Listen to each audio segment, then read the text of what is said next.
That's bullshit.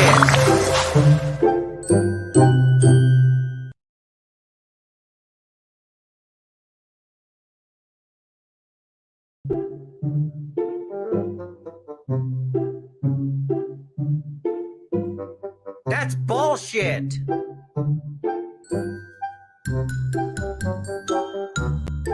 That's bullshit. That's bullshit.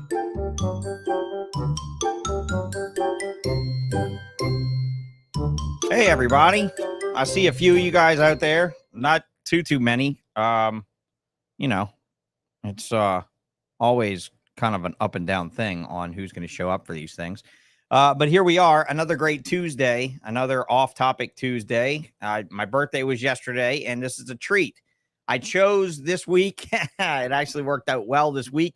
The week of people in the reptile industry with badass fucking hands, right? So we can start off with Adeline Robinson and her partner, Chris, tonight, and we can move on to big hands, Antoine Hood, at the end of the week. I'm really excited about that thing with Antoine, especially since he's made it his life's challenge, I guess, to be sure that it's the most attended bullshit podcast so far on YouTube. So we shall see that in the chat if it reflects itself, if Antoine actually brings the game. So I'm going to jump in early on, guys, coming in tonight and get the special group of lucky number 13 I see on the screen right now. Will's Hella Heat, good to see you.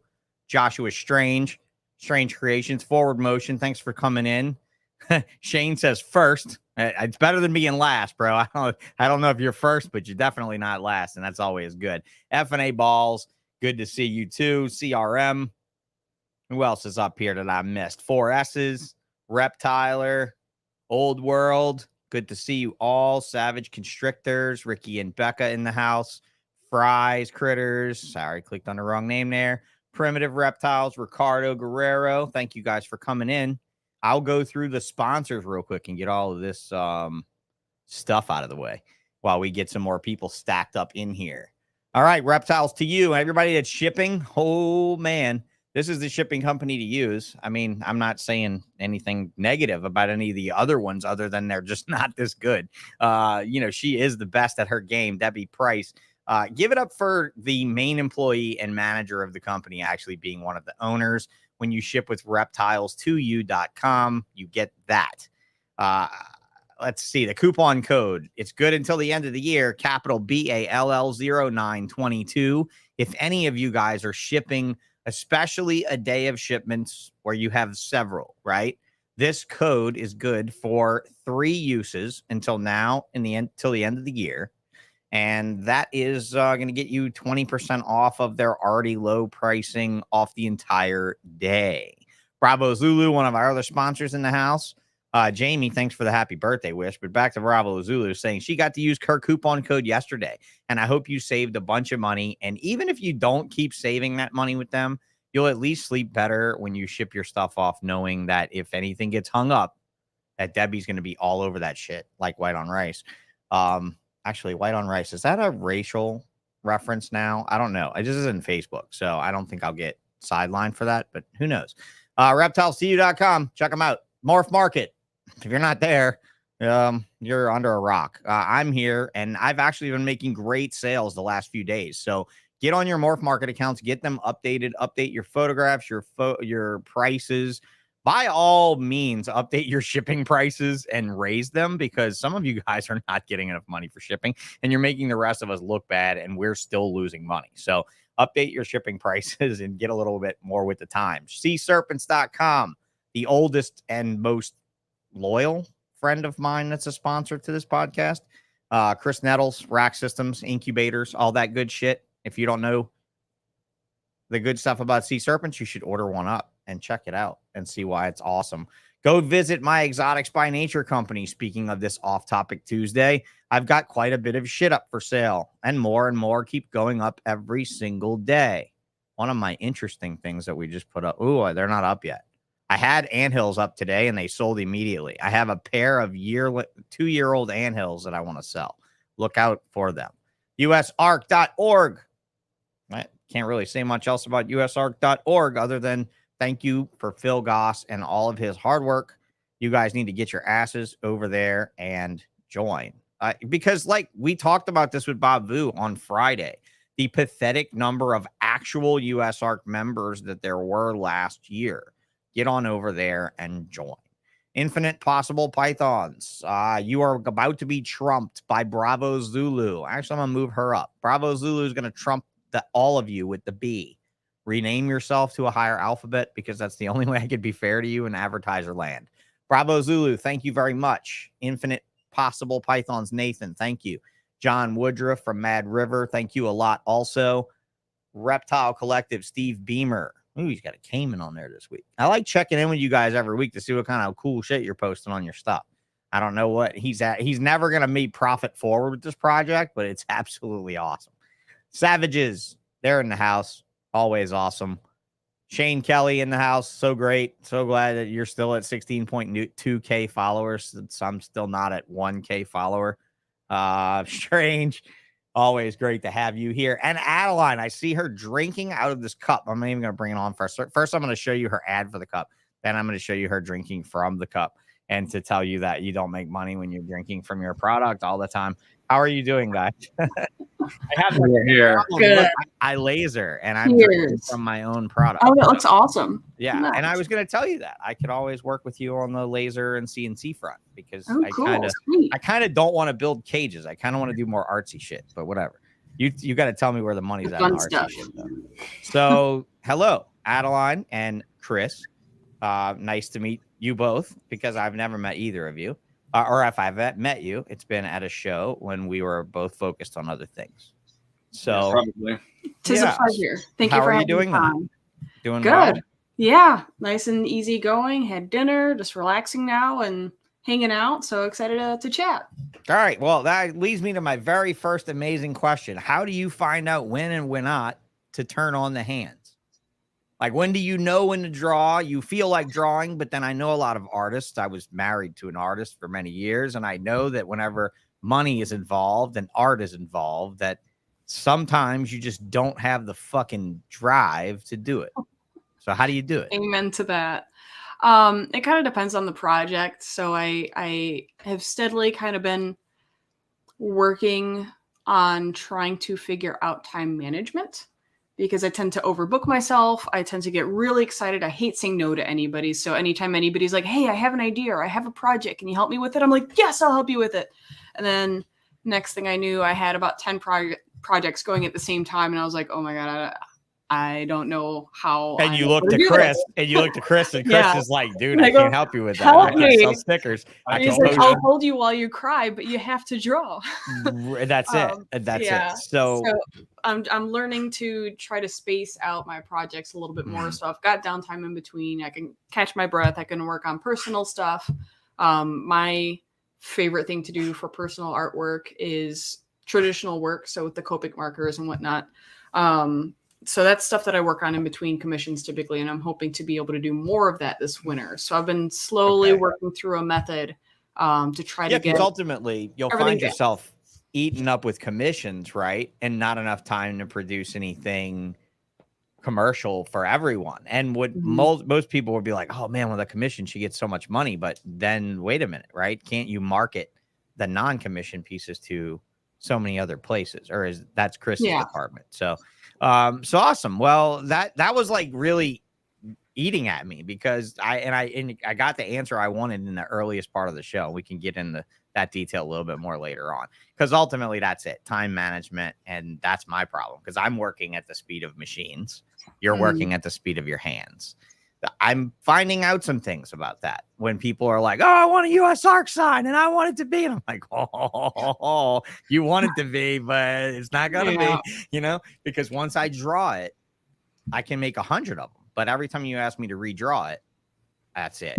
So where are you physically located? We touched on that a little bit. Yeah, an hour northwest of Chicago.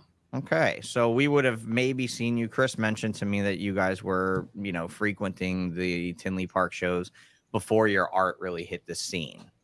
Was that for your own reptile hobby, or was that more for just going to do something? A little bit of both, I guess. I've been going to Tinley since 2011. I think it was. I think it was October of 2011, if I'm correct. That was my first reptile show.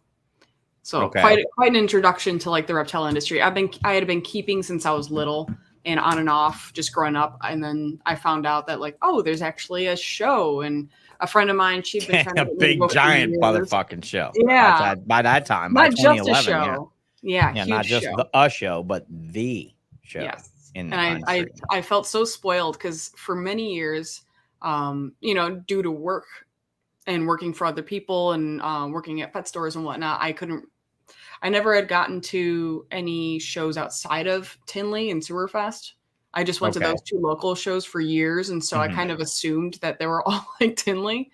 And so I remember like first checking out my other non-local shows and I was like, oh, wow, like they're not all like this. Yeah, I got super spoiled. Yeah. Yeah, you were definitely spoiled with the professionalism of Tinley Park. That's for sure. And look, I'm with Mr. Aaron from Bosa Ball. Smash the like, smash the subscribe button, and hit the bell so that you know when these things are going to happen, even though I've been pretty consistent with Tuesdays and Fridays for like 2 months. And I'm pretty sure that there's probably bets somewhere along when I'm going to actually ditch this and not actually do it anymore. And honestly, lately it's been fun. Okay. So I've got to tell you that this is a pleasure to have you here and all of you in the chat as well. Thanks for joining us tonight. And there's quite a few more people in here. I just kind of want to get everybody handled so that way we're all good to move on, and be sure I watch out for questions for you guys in the chat.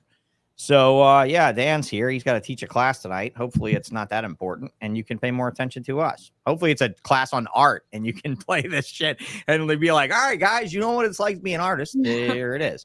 I didn't tell my daughter that I was interviewing you tonight. She wants to be an artist when she grows up. And I think commercial art has a place in time now for people that it didn't have when I was growing up, because I'm in my 40s now. So I think when kids my age said, I want to be an artist, their dads were like, fuck you. You're not going to be an artist. You're going to go to college. You're going to be a fucking, you want to be an artist? You can be an architect. That's what you can do. You can draw a lot. You can draw lines in buildings and that's it.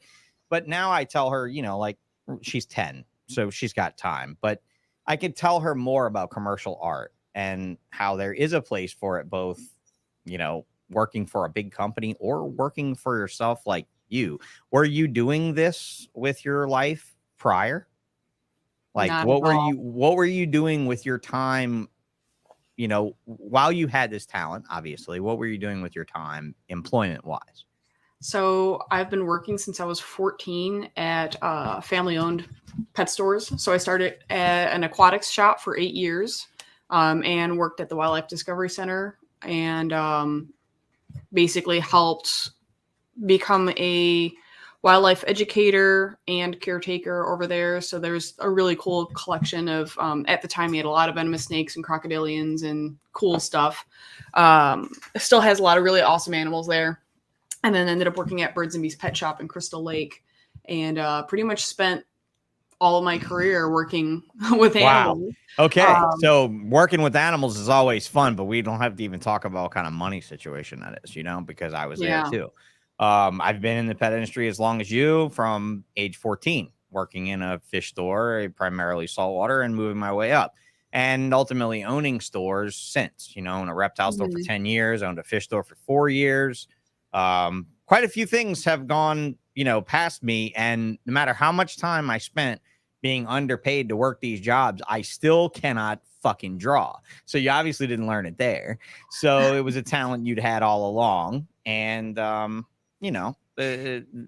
that never, what was it, like your grandma in your ear, your aunt, like, Adeline, you need to get something done with this art of yours or you can make some money.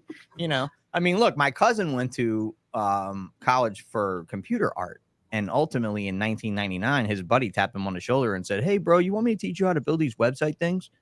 And ultimately he did Walmart.com and retired. So like, wow. It's scary, like where he got in with art, where he could just fucking draw. He used to draw like Gulliver Mickey for me when I was a kid.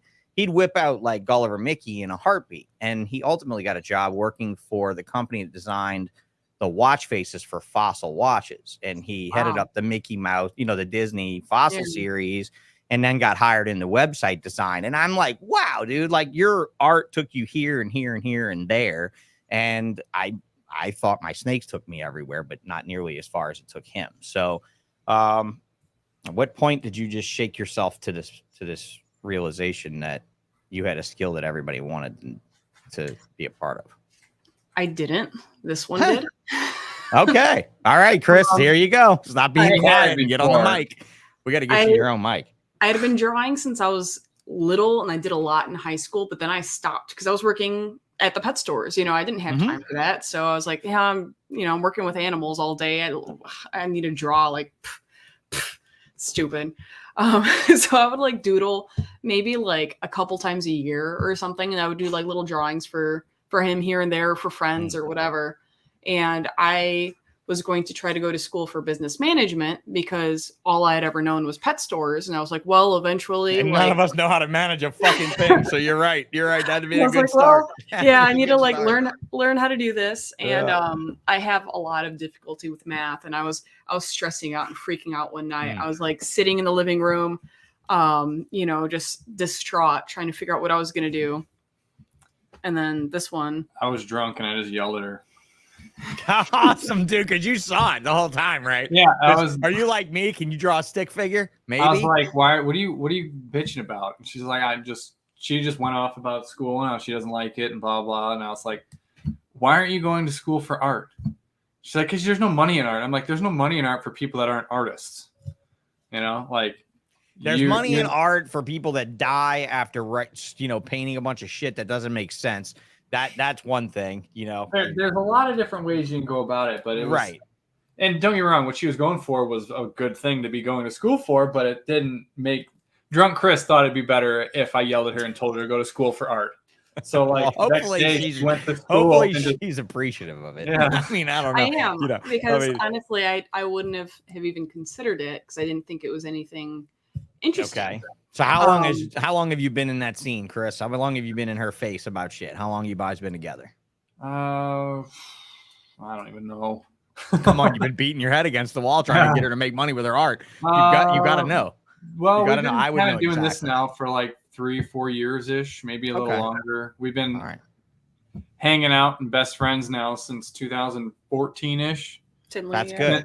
That's a nice solid bond. Yeah, for sure. So finally Drunk Chris just piped up and said, fucking get off the I was just like, dude, what are you doing? Right.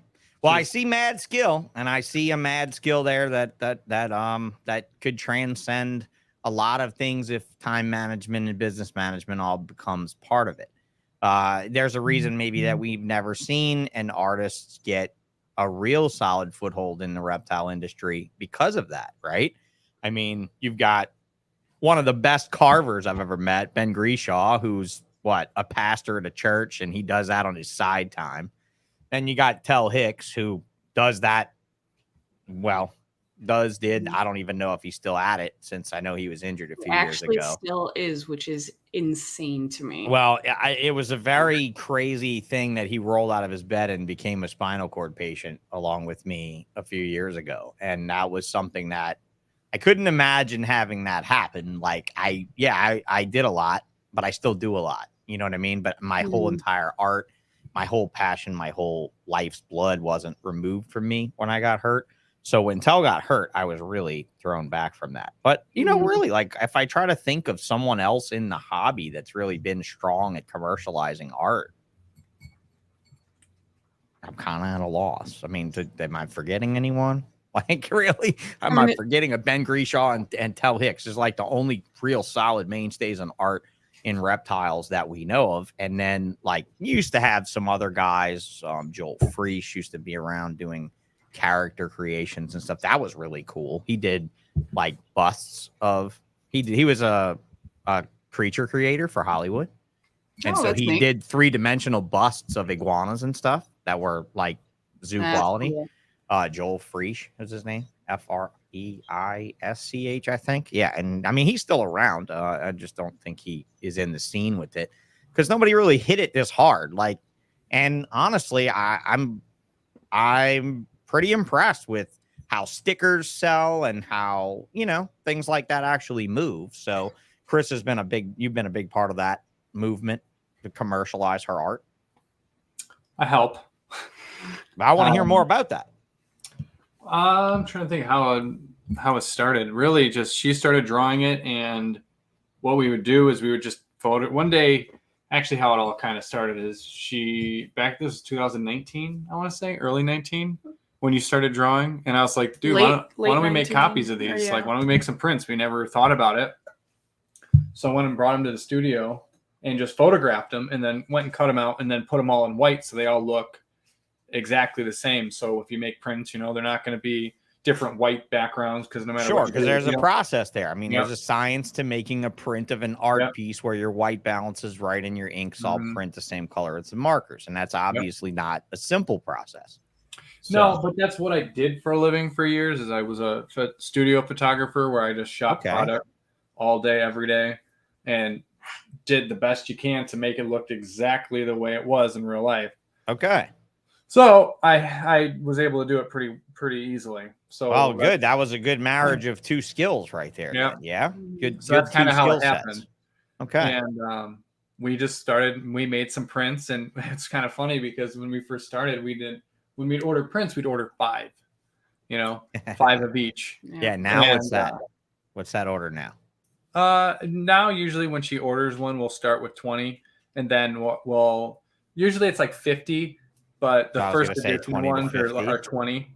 You know, sometimes we'll just order 20 off the bat and see how it goes. If it does well, we'll make 50 more. or 100 depending on how show's been for you. Show business has been good.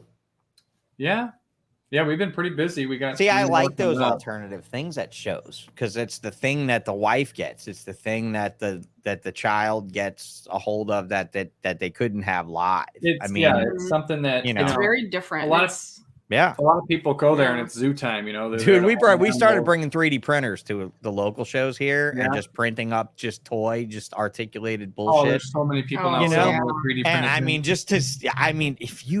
if you see them at the show looking at the printer, guys, it's like should be illegal. Like, I've got them hostage. Like, it's literally hostage taking. Like, it's a machine that's going doo doo doo doo doo, and it's hypnotizing them to stay. And like, some of them, when is this print going to be done? I was like, don't even worry about it. Somebody's already bought it, and it's not done until the end of the show. And I'm only going to have one more. Call me next week. You know, but it really seeing things like that, like Tell just sitting there and painting at the show, just having an easel there and painting, where somebody is just like, really, is this how it's done? And then Tell's like, come over here and paint something. You know, I got a print of Tell's, and I can show you where Lori Barchak painted on it, because I was standing there when he gave her the brush, and he was like, here, paint this gecko, and she was like, I don't want to paint it, and he's like, no, paint it. I don't want to paint it. No, paint it. Do it. I'm telling you, do it. You're not gonna fuck it up. I'm gonna fix it if you do. And she painted it, and I was just like, oh, well, there you go. I got a print of that. So it's very interesting to involve people in that art. So how big of a display are you? You look pretty big. I mean, what do you usually get? 1 or 2 tables? 2? Now 3 to 4. Yeah, look at that stretch. Yeah, if we can afford it. Yeah, 2's kind of like the minimum now. Right. Yeah, but it does get expensive. Yeah, real estate gets expensive. And then we're offering more and more different things now alongside just prints and stickers too. So like trying to get displays for everything. Yeah, the cup, the coffee, and like the different things. We've got, mugs as well. So just kind of expanding and changing stuff up and trying to make room for everything, and then room so that way multiple people can look at things. So it doesn't, drive anybody away. If somebody's are doing reptile tattoos. I can't believe you're not doing reptile tattoos now. I don't know if you knew this, but Ricky Savage is a tattoo artist. I mean, when your name is Ricky fucking Savage, what else are you gonna do in your life? Be a wrestler or have a fucking tattoo studio? I don't really know what else you could do. You can't be like a hired hitman or anything. It's just too much of a giveaway. But yeah, I would imagine there's money in reptile tattoos, Ricky, if you're actually good at them. But I often see them look like shit. So yeah, if you're good at them, people are always looking for good reptile tattoos. For sure, but you don't know if it's good or not until after it's done. Constantly. Oh, that's the sad thing. You don't know if it's good or not until after it's done. Is it going to be good? Yeah, it's going to be Yep. good. It's going to be great. Don't Real get Like great. worried. portfolios are so important. That's right. I tell you what, it's not going to look like a rhino. You know, it's not going to look like an elephant. So this cup you've got in front of you, how'd you make the cup? Is it dye sub? Are you guys doing it yourself, or did you contract it to be made? Nope. It's very pretty. I saw the gloss on it. I just didn't know how it was made. I think it's called it's a UV. Oh, that's a UV print. Okay. Yeah. I think so. Yeah. It's nice stuff. It's very, very nice. The color on it looks amazing. Yeah, it was like So, a pops. so what's your favorite medium to work with as an artist? It's kind of a toss up between two. So Copic markers are kind of what sucked me into doing what I do. I tried them out just to see if like they were fun These at all. things here. These guys. Mhm. And I see you lay them out around the picture when you yeah, do like them, and I love arrange that. them all. I so fucking you can love see that. The presentation's great. Of course, I don't if that's you or if that's him.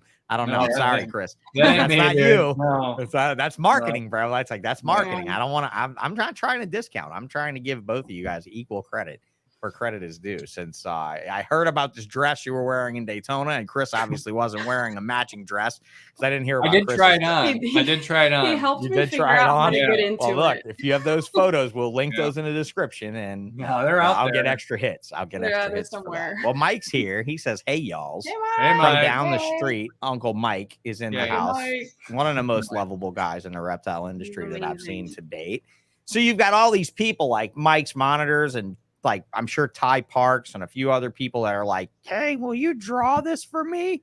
And now you realize what kind of money it is. You know, I mean, because I think like I think Tell did some stuff for one of my friends. It's the veterinarian that's going to be on here in a couple weeks. Mark Mitchell at LSU. They went to the Galapagos Islands and they did biopsies on marine iguanas. And then I think he commissioned Tell to paint him this marine iguana scene Cool.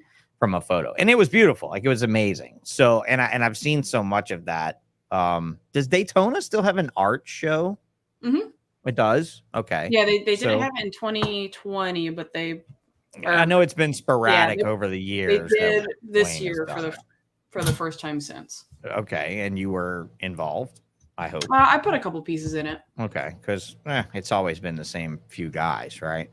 The dude don't- with I- the really I- long I name, haven't been a long Vander, time. whatever. The dude with the Yeah. name that's this long, 20 the Swedish 2020 guy. was the first time we did Daytona. Daytona. So, yeah, Okay. I didn't really know a whole lot about it until then. Yeah, this year is the first time I ever saw any of the art shows, so I don't really Okay, know. what he'd it hired is. somebody to come and do a sand sculpture in there for years. Somebody wow. came in and done a beach sand sculpture in the Daytona art That's show cool. for a couple years, and then that one guy I was just talking about, the Dutch guy, whatever his name is, I can't ever remember his name.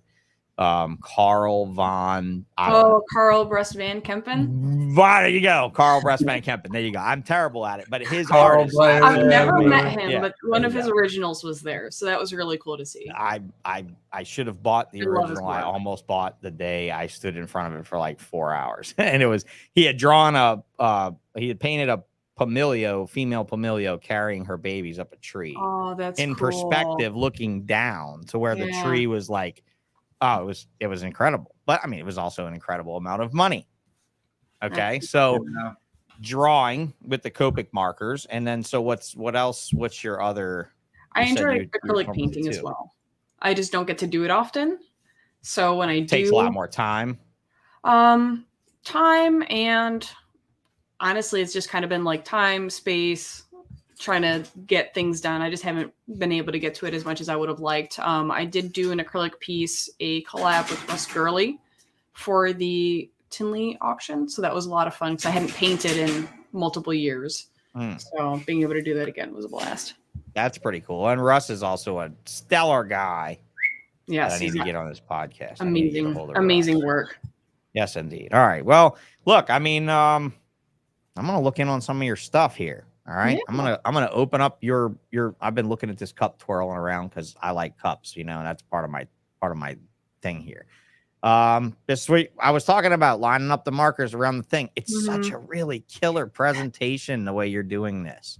And I'm sure it's just making your inbox fill up even more and more and more. Mike is right. Smash the like. These people and me both deserve it. Whew. Yeah, I could get carried away with asking you to make stuff for me too. So it's good that you're as busy as you are. Stickers. How's the sticker business? Been pretty good. We just got a bunch of new designs. Those guys right there. Yeah. We'll probably be making more soon too. And yeah, they're a blast. And as like a sticker addict myself, to be making stickers, it's like I'm just obsessed with collecting and making them. It's a lot of fun. Well, yeah, I like the whole layout, the way you've done it with your website on it in a very small and conservative way. It makes for a really pretty sticker. Where are you selling stuff? Just on the website, or are you on Etsy and all that too? Just on my website right now. Okay. Yeah, because that Etsy thing gets to be a fucking mess. Yeah, I know there's a lot of fees involved, and then if they advertise your stuff for you and someone buys it through there, it's just crazy. So it's so much easier to manage it ourselves. You saw what Mike said, huh? Sit up straight. Yeah, he's always got to do something. All right, Unc. All right, calm down, buddy. Shut up, Mike. Leave me alone. He said, "Shut up, Mike. Leave me alone." Because Mike doesn't have actual vocals here. You know what he's gonna do? He's gonna ask me to send him a link to this chat so he can come in here and chew your ass. But yeah, I've got stuck on that video thing. Dude, I get mesmerized looking through your Instagram feed and stuff. And so here we go with this picture of you guys at the show with this fabulous. That was Atlanta. That was Atlanta. 3 tables at least. Yep, that was 3 tables. Such a pretty layout of all kind of stuff. A lot of shit to drag with you. Yeah, if you ever get bored with reptile stuff, feel free to draw fish stuff and show up at reef shows, because there's there's a need for that too. That's actually something that I'm planning on doing. Is it? All right, well, talk to me more about that. So, like, what you want to expand your horizon? Oh, for sure. I mean, I did aquatics forever before reptiles. I feel super guilty, actually. I feel horrible for not having more aquatic stuff. So we can get into that a little bit. We can get into that a little bit. Like Chris was saying, we actually weighed all of the paper that we bring to shows with us. Well, it's not. We don't bring it to every show, but the last for Tinley. For Tinley, we brought everything. We put it on the scale. You weighed it out? Yes. Yeah. I don't even know where to even go with that, because of like looking at how deep you are in these boards, and like that people could sit there at your booth for probably 30 minutes and sift through things to find things. It was. I would say you're probably in the 800 pounds. I don't know. I'm just throwing out a number. Close. It's a good guess. It was like 980 something. Almost. I wasn't very bad at the jelly bean game growing up. I don't think I ever won, but Not far though. Not far. And that was just the paper. That was just the art. Right. The prints. Like we didn't have the banner stands and all that stuff. None of the other crap that we bring with. Yeah, F&A Ballsh said, I thought that art was actually photos in some instances. Crazy good. Wow. And that's wonderful to have that compliment for your art. Anytime art can serve as a biological reference to the species is a very strong point. And I mean, your book. What's that? Oh no, he was pointing at the book. I just got a book today with some of my work in it, and I did a scientific illustration in another one as well. So thank you. Show it on the screen. Show it on the screen if you have it nearby. What book is this? I just got this one. Yeah, it is a hefty book. It's Australasian elapids. Oh, killer! All right. So a Bob Eco book. I see the Eco. Right, that's an Eco book. Is it Eco? Is that an Eco book? Looks well, like I know it's Chimera. I don't think it's Eco. Looks like an Eco book. Huh. All right. Well, very, very nice. Killer. Look at that. That's beautiful. That's beautiful. So it's always nice being featured in books and stuff. It makes you so timeless in the hobby. Congratulations. That's one of the things that I am very proud of in my past is that same thing. So thank you very much for sharing that with me. That's awesome. And you'll be doing a lot more of that, I would imagine, as the scope opens wider. Did you ever meet Claire Hickman? She dated Greg Graziani for a while. She drew a lot of crocodiles, very detailed. Graziani had her drawing these gators and crocodiles to describe. You never met Claire. I don't think so. Claire was very good at that as well.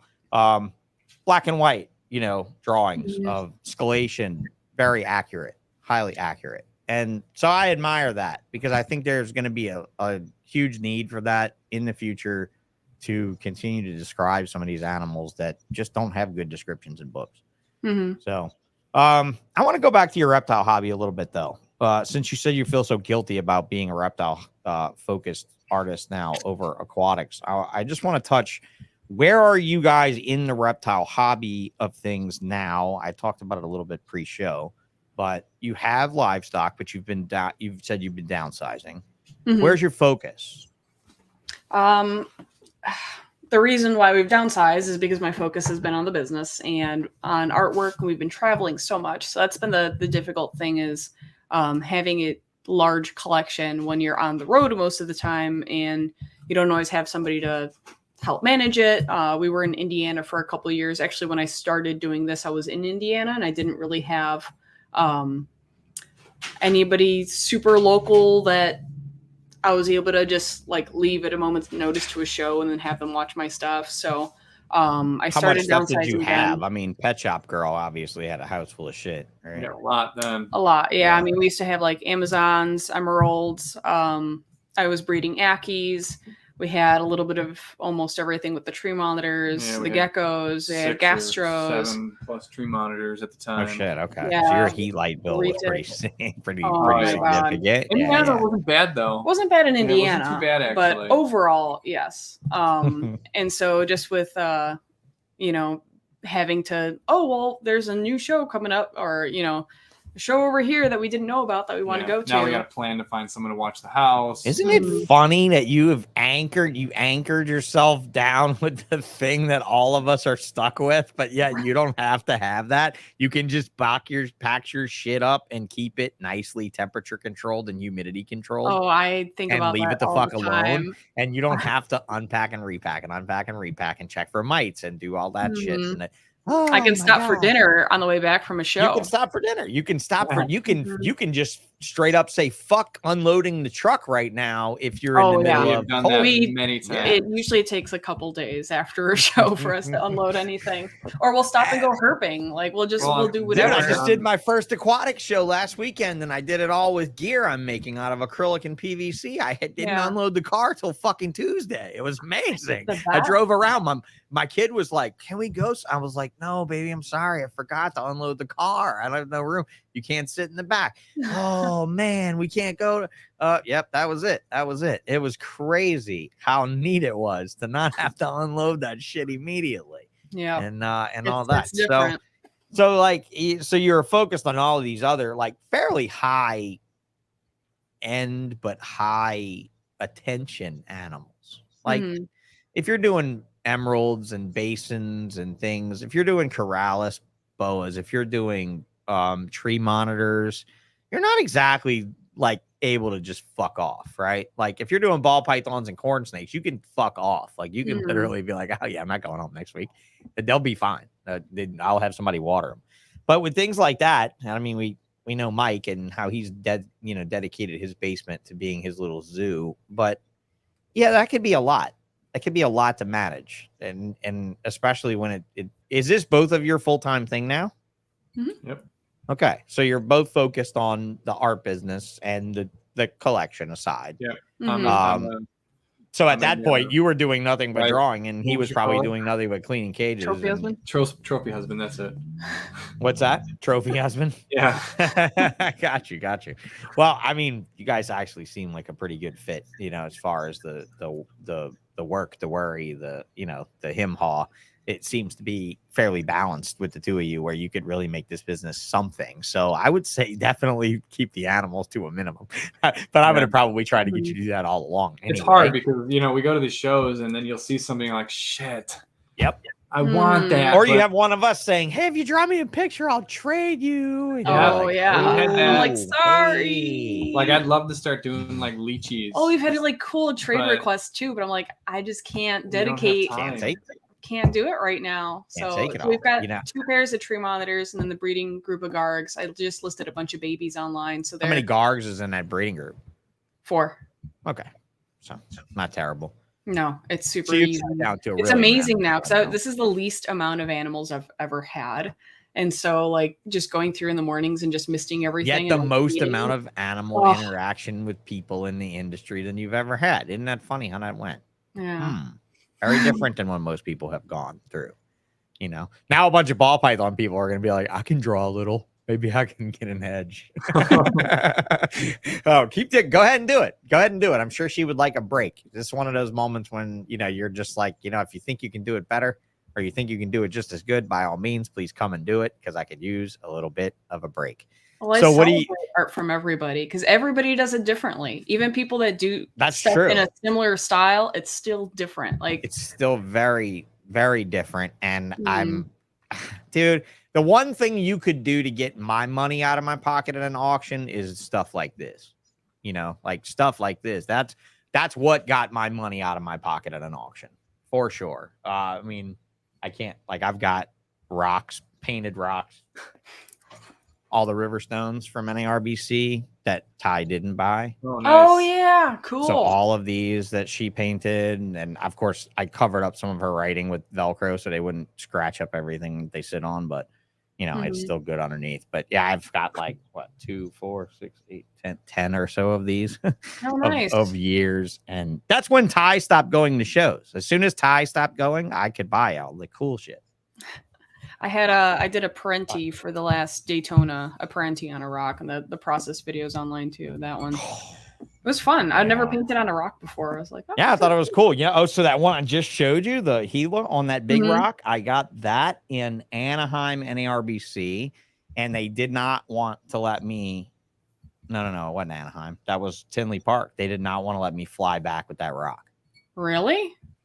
They were like, we can't see inside of it in an X-ray. I was like, I know, it's a rock. Rock. So if you can see inside of it in an X-ray that has diamonds inside, I want to know. If that works that way, I'm going to come fly here every week and I'm going to bring a bunch of rocks with me.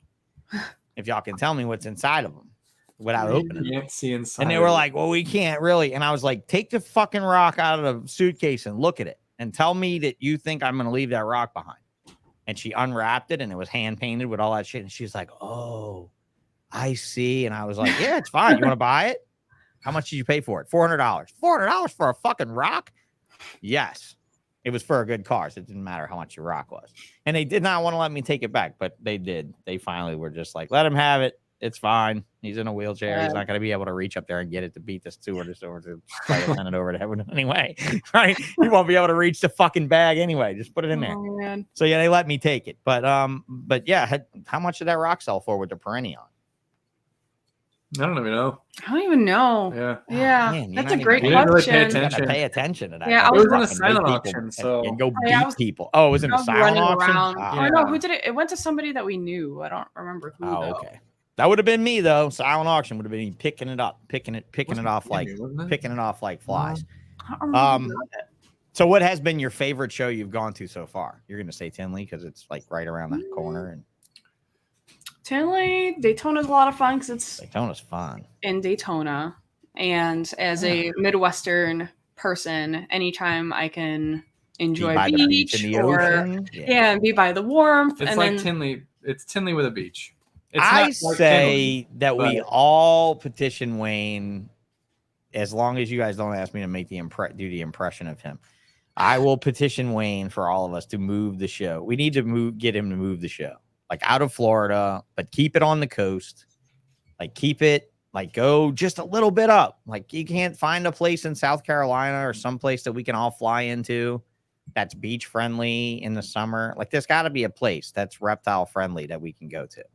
There's got to be a place because there is no hangout like Daytona. There is no spot that you can just go outside and relax like that and have that experience like Daytona, in my opinion. But then again, I come from the years when Daytona was huge. Like what you saw this year was apparently pretty big, but it was much, much bigger before then. So like, what would be your top thing? If you could just go to one, what would it be? if I could what? Go to one show. If you could just Go to pick one show. one show circuit to go to as a vendor, as a client, as an everything, what would it be? Probably Tinley. Tinley. Yeah. Did you do Arlington? You did Arlington, right? I saw pictures of you in Arlington. How'd you guys do there? We With did this good. Arlington Yeah. was really good. This last one was really good to us, so we had a good time. Yeah, that's great. That's great. Well, I'd just like to get your opinions, because really, Well, it's very you guys different. which is Yeah. weird because I'm so used to vending with livestock or people selling livestock or whatever that, you know, I've got friends all, oh, we did great. Oh, we did crap. And I used to kind of try to base the decisions on that. But with artwork, it's a totally different market. Totally and different so we ball pretty game. much go down to foot traffic. Is kind of how we base a lot of our shows now, just because you know, some shows are zoo time, other shows are serious keepers and enthusiasts that are looking to buy their animals, and like it varies so much. And yeah, doing art at a reptile show is way different than selling animals. You'd be one of those vendors that would benefit greatly from what I was talking about the other day with a 3-day show, with a Friday, Saturday, Sunday outfit, because people could just browse. You know, the big shows. Like, I think Tinley Park should be a 3-day show. I definitely think it should be a 3-day show. A bunch of the aquatic shows are 3-day shows. VIP is on It Friday, kind of right? is, yeah. VIP Friday evening, yeah, but it's still not a stress to get everyone set up by Friday. Yeah. Like, if you go do we're Macna, never. Well, you go hit a Macna, you hit Macna, dude, and they're open for business on Friday. If you're not set up by Friday morning, you're pretty much in trouble. You know, like it's a Friday, Saturday, Sunday struggled show. with this Tinley. Yeah, this Tinley was kind of a bit of a doozy for us in terms of us getting prepped. But, Do tell. Come on, give it to me. I want to hear the stress of bringing man. non-live shit to shows. I want to know. I've pulled more all-nighters than you guys that know what to do. Like, if you've gone to college, I've pulled more all-nighters. We're normally fairly, I mean, we're very last minute normally, but we get what we need done. And like usually by the time we set up, everything's fine and everything's normal. We had 3 fairly big shows back to back. Like we went from, you know, it was more than 3 shows. Daytona, Arlington, then Tinley, and No. not to mention No. Vegas, Atlanta. Oh yeah, Vegas. That's right. Yeah. Vegas, Atlanta, and Vegas, Tinley. Atlanta, Tinley, and before that you had Daytona Arlington and Daytona. Animal Con, and then before that was Salt Lake. It's Animal Con too. So you vended Animal Con. Yeah, so I had we had like 7 days at home total in between. How did vending Animal Con go? Be honest. We had a great time. It was a great show for us. I loved it because you got to like sit and talk to people, and We mad actually got to different. talk. I'd like to go just because it seems so different. in between talks, it was downtime. You Right. know, normally it's just swamp, mad. Everyone's just hectic. Nonstop But talking. whenever to people. there's a talk, everything kind of shuts down for 30 minutes, and everyone's listening. So all of us that were there, kind of just hanging out, would get to like mingle and chat. And So it was us, loved Jail, it. Jennifer Cook, and Ben Grayshaw, and the 3 of us were like right next to each other. so we all got to and actually like get to know each other a little bit. I Oh, got this rad. cookies. Oh, Ben's such an old friend. Ben is such an This was old from friend. Jennifer. Yeah. Oh, look at that. my That's gosh. beautiful. That's She beautiful. she scale by scale sculpture. It's nuts. But I've got Ben's. Is that a piece of casting or is that her sculpture itself? It's her, That's well, her it's a sculpture? casting. It's a Casting casting of the sculpture. Yeah, Yeah. but she literally like It's not a death cast or It's anything. not a death cast, She yeah. actually, Right. Yeah. freaking Right. nuts. But yeah, Wow, it was that's fun talking to pretty both of them and getting to know both of them and hanging out. Looking around for my Grishaw carving. from I a have long the time have ago. the toques from him. Anyways, Oh yeah. Yeah, I've got 2 toques, 2 wall toques from him. I love his work We need to so get much. more of his stuff. And he's so sweet. He's so kind. Oh He's yeah. awesome. You won't meet a sweeter man than Ben. Mm-hmm. Yes, Pair of That's green cool, that's trees, beautiful. right? We got So that's one. You know, the stick is obviously not the piece of wood. It's just put in there. It's a stick cut in half. Yeah. But the one piece of wood with the That's I always so thought the cool. lining of the tails, like, you know, biologically, it's perfect. It's a perfect representation of it, you know? Mhm.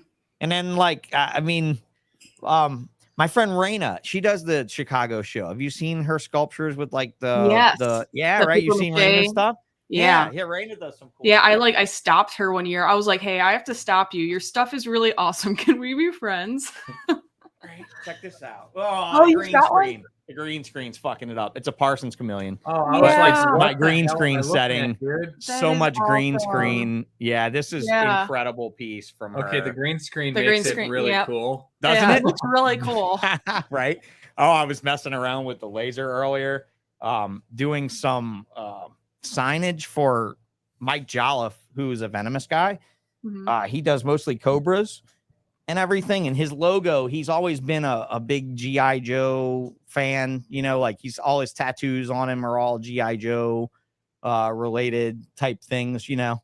And so this is his logo, one of his logos. So I made it into an acrylic sign, and I was over here fucking with it on my desk while I was waiting for you guys, and I hit the green function and cloaked it, and I was like, dude, I got a cloaking sign. But fucking green screen, you know. But cool. Yeah, anyway, I mean, I would love to see. Have you done anything like that? Like, have one of your drawings basically laser cut big, and then you painted the laser cut parts, basically, you know, type of thing. We've done. I would wood love pieces. to laser some stuff and send it to you, and just you could do that. Whatever. Would be cool. I'm probably just going to send you a naked US Arc sign as well, just like a bare US Arc sign, and you can paint it yourself if you wanted to make it, like give it scales or give it anything like that. I'll talk to you what's best about mediums as far as like MDF or wood grained wood or anything, whatever you prefer to work with, and I'll just send you raw cuts. You can just paint them whatever. But I think it would be a lot of fun to see some of your art turn that way, like turned into signage in that way. So, you know, maybe we can mess around with that at some point. Yeah, that'd be cool. The closest thing to that is I did draw on some pieces of cherry that Chris cut out, and then I painted on them, and then sold one of them at one of the previous Tinleys. I actually have the other one like under my desk here that I need to finish. Surrounded by art. Yeah. Surrounded by stuff. I can't paint or draw a lick. I've already said that enough, but I am surrounded by your talented people's beautiful stuff. And so hopefully I can get some of your work here some kind of way, one way or the other. Because I really do find myself looking through your Instagram all the time. Like I scroll through here and I just like, I catch your time-lapse drawings and stuff like this that you're doing. And I think, wow, this is just some shit that I wish that I could do. But then if I could do it, I would hate to feel a slave to having to do it. And I admire the fuck out of you being dedicated for it. And thank you, Chris, for in your drunken just shaking her and fucking making her get to this point. Nothing against you, Tell, or Ben, or Jennifer, or any of you other incredibly talented reptile artists out there. As you said it very well, everybody does it differently. And here I am just watching this shit. I mean, it's fucking amazing. So yeah, I get blown away by everybody's work, and I can sit and watch process videos all day. Yeah, but then just to go through and use it as a marketing tool and really just show how much design, how much time goes into something like that to get that level of detail is really incredible. Ben carved Mike's cane. I noticed that whenever he posted it. Yeah, that he carved his cane. And he also carved how long you've been doing this art. She's been doing this art not long enough commercially. We kind of discovered that. But like what? Your reptile art started, when did you say? While you were working in the pet industry? Actually, before?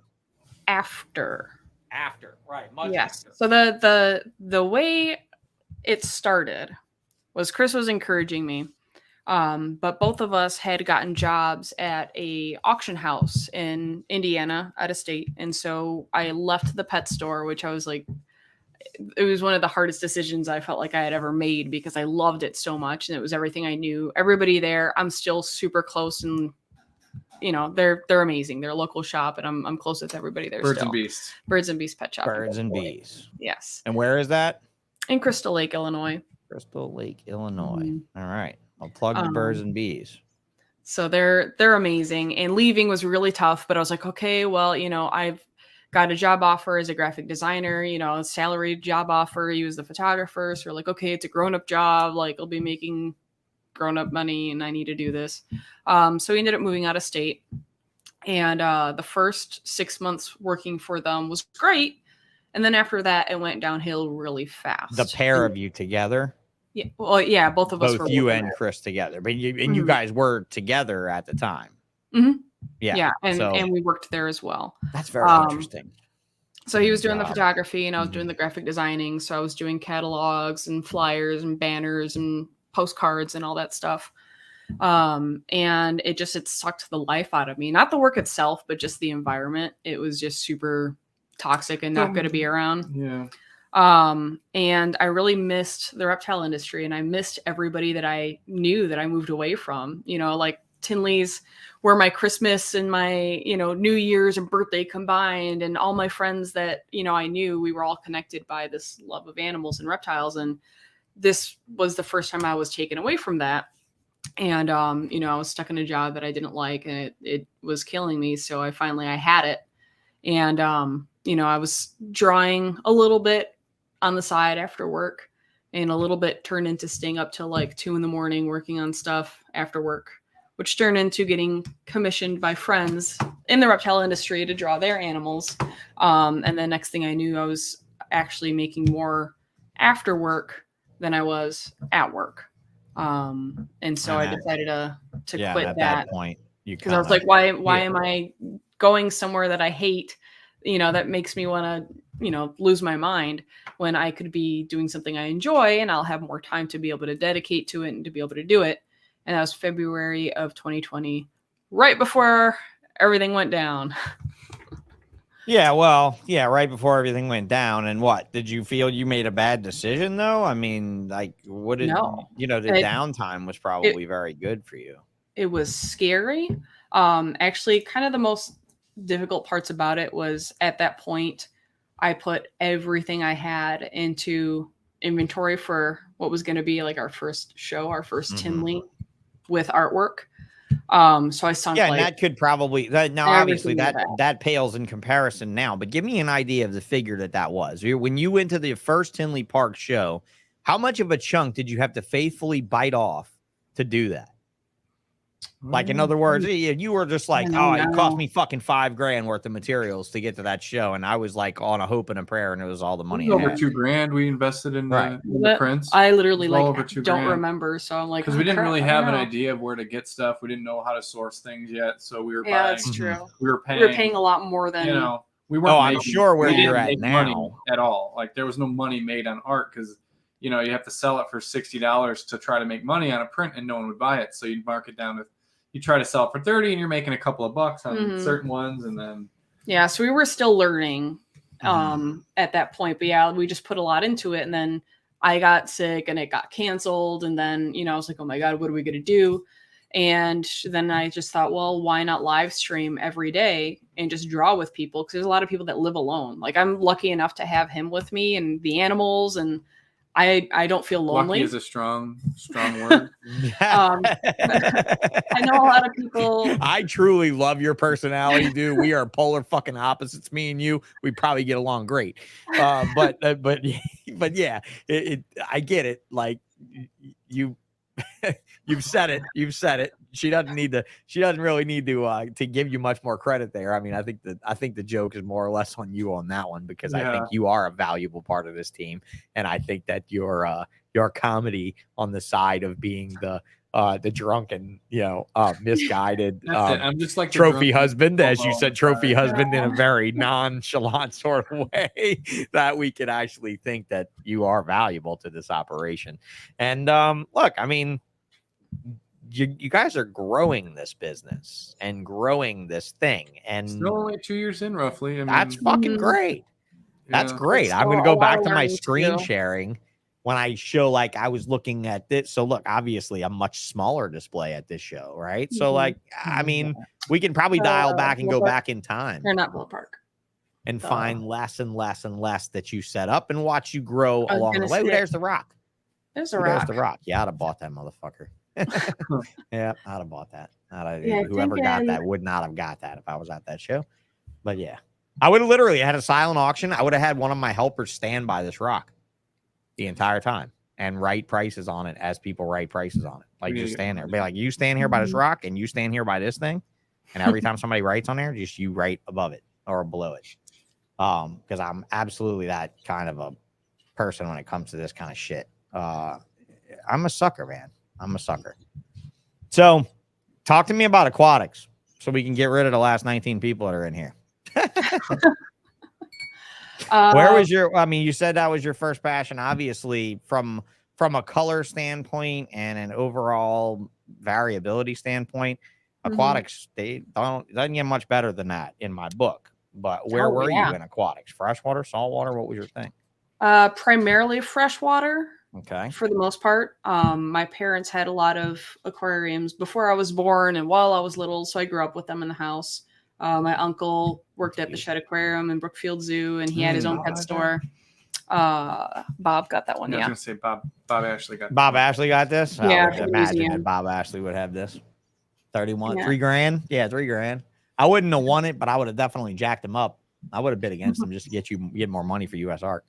No doubt. What you were saying? Oh no, it's good. Yeah, no, I had been keeping. No, you're good. Keeping and breeding fish. Yeah. When I was really young, and then went to a little local pet store. It's called Fish Planet in Deerfield, and I was talking to a friend of mine and explaining what arowanas were. And the shop owner, Steve, he overheard me and he was like, "Hey, are you 16 yet? Like, you're looking to work?" And I was like, "No, I'm 14, but I definitely would love to like tell me more." You could still work. Just so a little bit more work. I did. Hey, Limey. And so yeah, it was really, really sweet because he was like, "Oh, well, how about you volunteer? Slip you some dollars." And I was just happy to be there. I legitimately worked as a 14-year-old with a work permit. Legitimately. Like and the business got in trouble too when I was so overzealous and worked a 50-hour week in the summer. This lady reported me and my friend Blair. We were 15. We were both working in the summer. We were pulling down around 50 hours a week working in the store in the summer, getting overtime and everything, making more money. Dude, neither one of us had cars yet. Our parents were driving us to work. You realize the amount of money we were making? We were like little Escobars and shit. It was like crazy money. At that age, when you see that you're making money and you know what you can do with it, you're like, I'll stay here. What else do I got to do? Like, fuck yeah, we love working here. And this woman would come in every other day to the fish store, and we would be there. Yeah. And she finally was just like, "How many hours do you guys work?" "Oh, we love our job. We work as many hours as they'll give us." And she fucking called the labor board on the boss and got us in trouble. Got us popped down to 30 hours a week because she thought it was like slave labor. But we loved it. Yeah, I mean, because it was the best thing ever. And we also had aquarium maintenance jobs when we were off. Like when we weren't working in the store, we were doing maintenance for people in their houses and shit. So we were making really great money. And by the way, when Limey just pops in, we say, "Hey," everybody says hello to Limey. Limey hit me up this morning and he said, "So who's on the podcast tonight?" And I was like, "Adeline Robinson." And he said, "Oh man, she could draw real good." And I was like, "Yeah, I agree." So that's what he said. I need some of Adeline's art to add to my collection. I agree, Limey, because you've been in that art buying mode with me in the past. And so you definitely need some of this chick stuff, or maybe. Do you have a Boatington's Facebook profile photo a while back? Maybe. I don't know who Limey. I don't know. I don't watch his Facebook stuff or anything much anymore, but he'll refuse to be on this show. So you'll never know who he is until you actually meet him. And everybody, the people that know who he is, he kind of has a reputation amongst himself. He's the most popular guy in these chats of these things that beer. Yeah. Okay, it's beer 30. It's beer 30. There's beer. So yeah, I gotta say that it's always good when people hit me up in the morning and are like, "Who's gonna be on tonight?" And then when I tell them something, they actually know who it is and they have something great to say about what they've done. He had no fucking clue who Chris was though. So I'm glad that Chris joined, man. I'm so glad you put him in this. I actually felt bad when I saw him on. I was like, fuck, I really should have put him in the letter. In the shadows. That's all right. That's all right. I'm not going to say you have a face for it, but I think you guys fit each other pretty well. I think you guys, I'm not going to say you're a cute couple because that just sounds kind of weird, but definitely not bad looking considering that reptile people are usually not the most stellar looking motherfuckers. Speaking of, I need to get Ken Masick on this podcast. Speaking of the most stellar looking fucking reptile guy, I need to get Kenny Masick on here to scare the children to bed one night. But yeah, so quite a few people are just coming into a live show. Elite's making in late. Phil's saying he's been listening while cleaning tubs. Good job, Phil. Get your job done. You haven't been able to see any of his pretty art, so I'm going to just bring it back up to the stream so that Phil will feel bad about cleaning tubs and not looking at some of this sexy shit that this person draws. What's your favorite thing that she's ever drawn, Chris? You got like something that she's drawn that I'm actually not a fan of her art. You're not? Yeah. I think it's kind of what are you gonna say? I think it's kind of campy. What are you come on, give me not my style. There's not enough it's not my style. Spaceships, and He's started drawing recently. Oh yeah? Yes. I just kind of copy her work and added rocket or something. That's well, she drew a gem tang down here. I did. I see that. It's his favorite fish. Of all things. Whose favorite fish? It's mine. Oh yeah? I wanted one to work fish? way at the pet store, Birds and Beasts. They got in like what, 3 of them one time. Mhm. And Danny, the owner, was like, I'll give you a good deal, Chris. It's yours for like, what was it? I think they got them for like $450 or something like that. Yeah, the cheapest we got gems in the. I mean, I sold my fish shop in June, so I haven't had it, but I had it from 2019 to 2022. Yeah, this was and probably the cheapest 20... I bought them. I think was like 325 shipped. Yeah, Mhm. I think was the cheapest I bought them wholesale, and that was buying 6 of them at a time. Yeah. Now, granted, that fish used to be a $2,000 fish, though, right? Like, I mean, so the last couple of years that we've had it. What's that? Now that went down that's again, yellow didn't it? tanks. Now that's yellow tanks. So Yeah. when I sold my store 2 months before I sold my store, I had 15 yellow tanks, and I got on So that's why average you around. sold the store. That sold for more. Well, I than the sold them store. for about $300 a piece. I bought them all for like $35 in Yeah. 2019. But in 2019, I also bought like 30 of them, and I was down to like 15 in the. I had 2 schools and 2 big tanks, and I was down to like 6 and 6 and 6, like 3 different tanks of 6. And I was just like, fuck it. I'm not going to do anything with it for right now. If I'm selling the store, I might as well get off these yellow tangs, but I mean, it's a really pretty fish. Like, I'm not going to lie to you, man. I think a yellow tang is probably one of the most stunning staple fish in the whole hobby that every tank should Bright yellow have. Mhm. Because they're bright yellow. They're really not that aggressive in large groups compared to these other tangs. And they weren't that expensive. But then when Hawaii blocked them and they went up to fucking hundreds of dollars, they got crazy expensive. Limey said Kaiser Eye newts need to be done. You haven't drawn any Kaiser Eye newts? No, I haven't done No? any newts in the traditional medium Okay. yet. No. Oh, No, you I gotta love Darth yeah. Vader and a Tuatara. That's my kind of shit right there. That's kind of love awkward. crossovers. Crossover Need to do weird, more of yeah. them. Yeah, like me 3D yes. printing a Rock's head on a Darth Vader octopus body. Some mashup, right?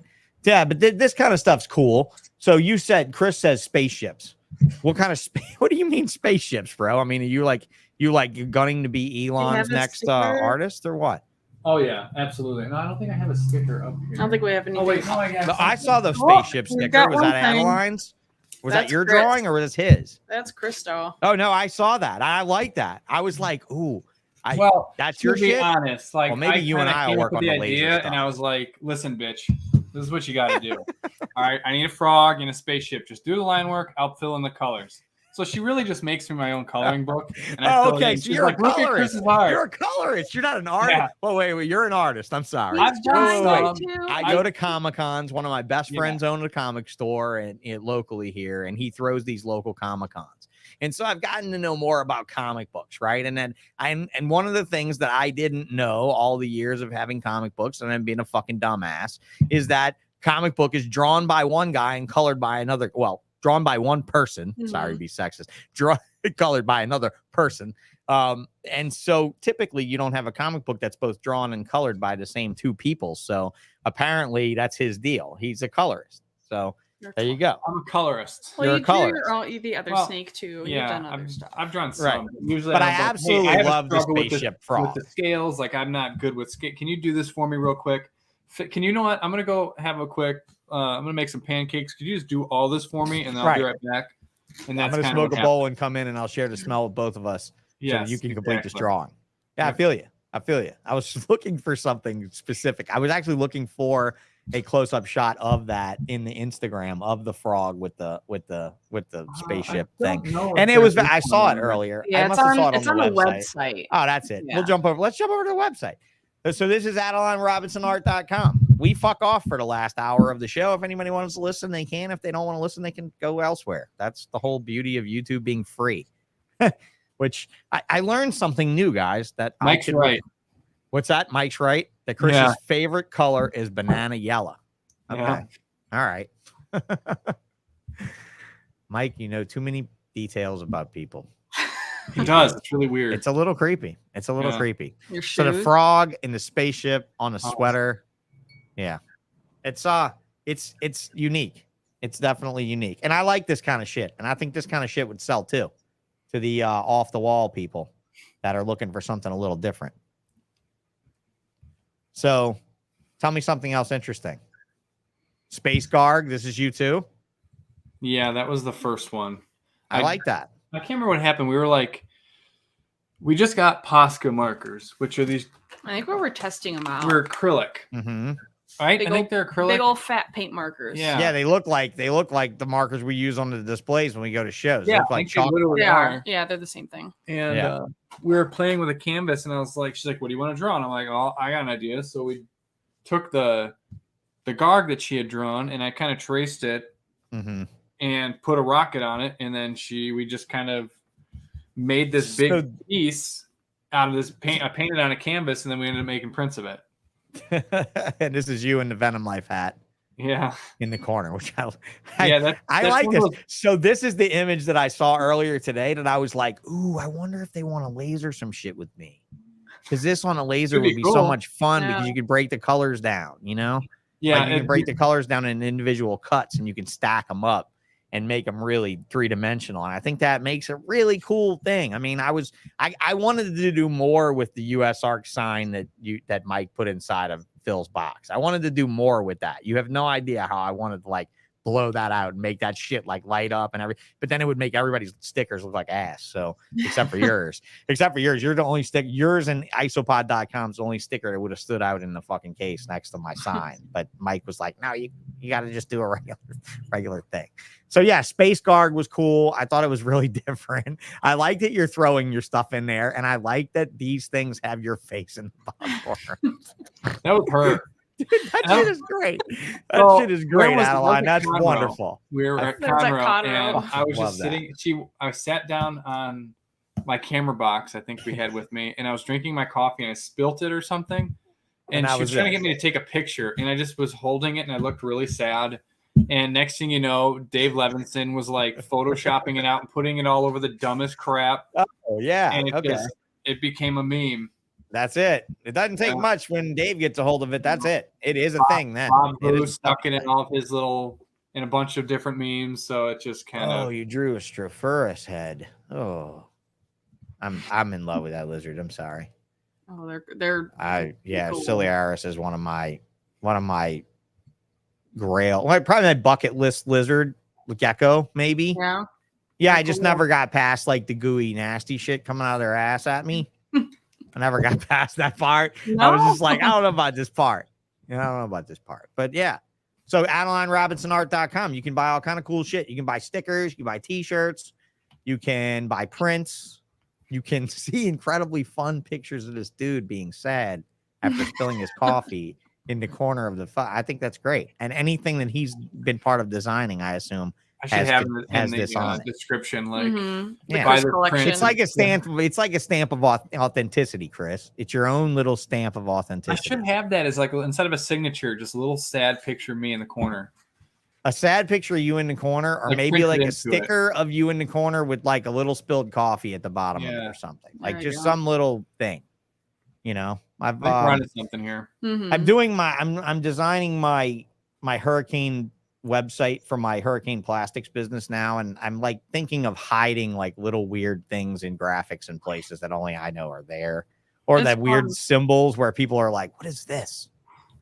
And it'll Sounds be like weird. randomly Like your hot lasered on the dog back of something that you Mhm. buy. I don't know. It just seems like something that's kind of One interesting thing and fun to do. something's in it. So yeah, guys, I mean, I hope I can drive some people to buy some stuff from you. I don't know that I'm really that involved in this whole scene yet. I mean, I've only got like 500 subscribers to this piece of shit right now. But dude, I might have to just own some of your art, dude, like some of this crazy shit. because this stuff I love. It's fun. It's so creative. It's stuff I that, love it. Like, I'm very like straightforward and like, yes, I must do the realism, and I don't really think outside of the box a whole lot. Yeah, but you can combine the realism with the insanity at the same time and have something there. That's fun. That's an interesting mashup that I don't think other people will do. Although I will tell you this, you got a lot of things going on. You might not want to get too many things going on much more than this, right? Because you got coloring books. You know, I saw those at the show. You've got prints, you've got stickers, you've got clothing. Now you've got cups. Yeah, you might want to coffee. Dial it back. Yeah, what's up with the coffee thing? That was really fun, and actually, it was a very long time planning it. It's with cold-blooded caffeine. Cold-blooded caffeine, is that yes related to Cold-Blooded Cafe at all? No, they're not related. Not related to them. Cold-blooded caffeine. They were actually at Tinley, and they were brewing a bunch of their coffee there, but they donate proceeds of their sales to USARC, and they work with all these like privately owned coffee. Caffeine. Can't reach this page. Oh, here we go. Oh, there it is. And so they source, their coffee beans from all these different private growers. And so me being Ecuadorian, I asked them if they could get in any coffee from Ecuador because I had done their logo. I was working on labels for them. And I was like, hey, it would be really cool to work on something together. So they were able to source the coffee from Ecuador. It took I think it was April that I reached out to him about it. And he was like, okay, as soon as they start harvesting the coffee, I'll keep you in the loop and keep you updated and let you know, what we'll get in.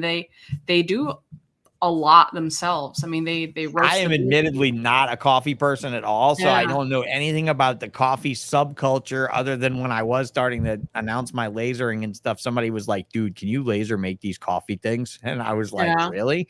And he said, oh, you wouldn't believe the amount of money. And so I looked into some of the various apparati, like the grinders and all those type of things. And I was like, oh yeah, there's definitely money in this for those guys that want to spin out some metal on something like a Tormac or something like that. It's a little bit above my grade of what I'm doing here. I'm doing plastics and woods. I'm not doing so many metals, but yeah, I that's pretty interesting. The cold-blooded coffee combination with you. So what are you doing? You're selling it through your site? Yeah. So I have my blend through my website. I know. Cool, I don't think they have it on. It's on ours. It's on our website. I don't think they've added. I've got the ground coffee, and they've got the whole bean. So I think they will be putting it on their. I'm guessing they'll probably put the whole bean on their website. And a hell of a way to sell a mug. Super awesome and great to work with, and they're hobbyists as well, and breed and keep, and so it's nice to be able to work on other projects with different people in the industry. We all have love for the same thing, but we all have different niche things that we're involved in. It's funny too because I remember I've been going to Tinley now since 2014ish. And the first thing I thought is, how is there not a vendor in here somewhere just selling coffee? Because most of them shy away from the guys that are selling shower and tub repair and roofing and shit at the Reptile. Those guys are in there. There's always Scott Hollenbach, right? That did the bread there, bread. Right? Yeah. He doesn't do the bread anymore. I didn't see the swirl bread recently. No. Yeah, he doesn't do the swirl bread anymore. He doesn't work for them anymore. But he's now a reptile hobbyist with a reptile business because of that show. He wasn't anything to do with us whenever he started doing that show. I didn't know that. The first time he came to that show, I smelled it from the lobby. Yeah, it's like a magnet. I was like, oh, what the fuck, dude? They got cinnamon rolls at Tinley now? Is there a Cinnabon set up in Tinley now? And it was 11, maybe noon on Friday. And so setup hadn't quite started. It was very early in the day for Tinley, and I'm usually the one that got there on Thursday. So I was up Friday morning just lollygagging around doing whatever. And I got to tell you, that shit was crazy. I go in the show and I'm like smelling my way. I'm like, how do I find this fuck? Where the fuck? And I think, who did I come across? It was Scott Hollenbach, but he was with someone else.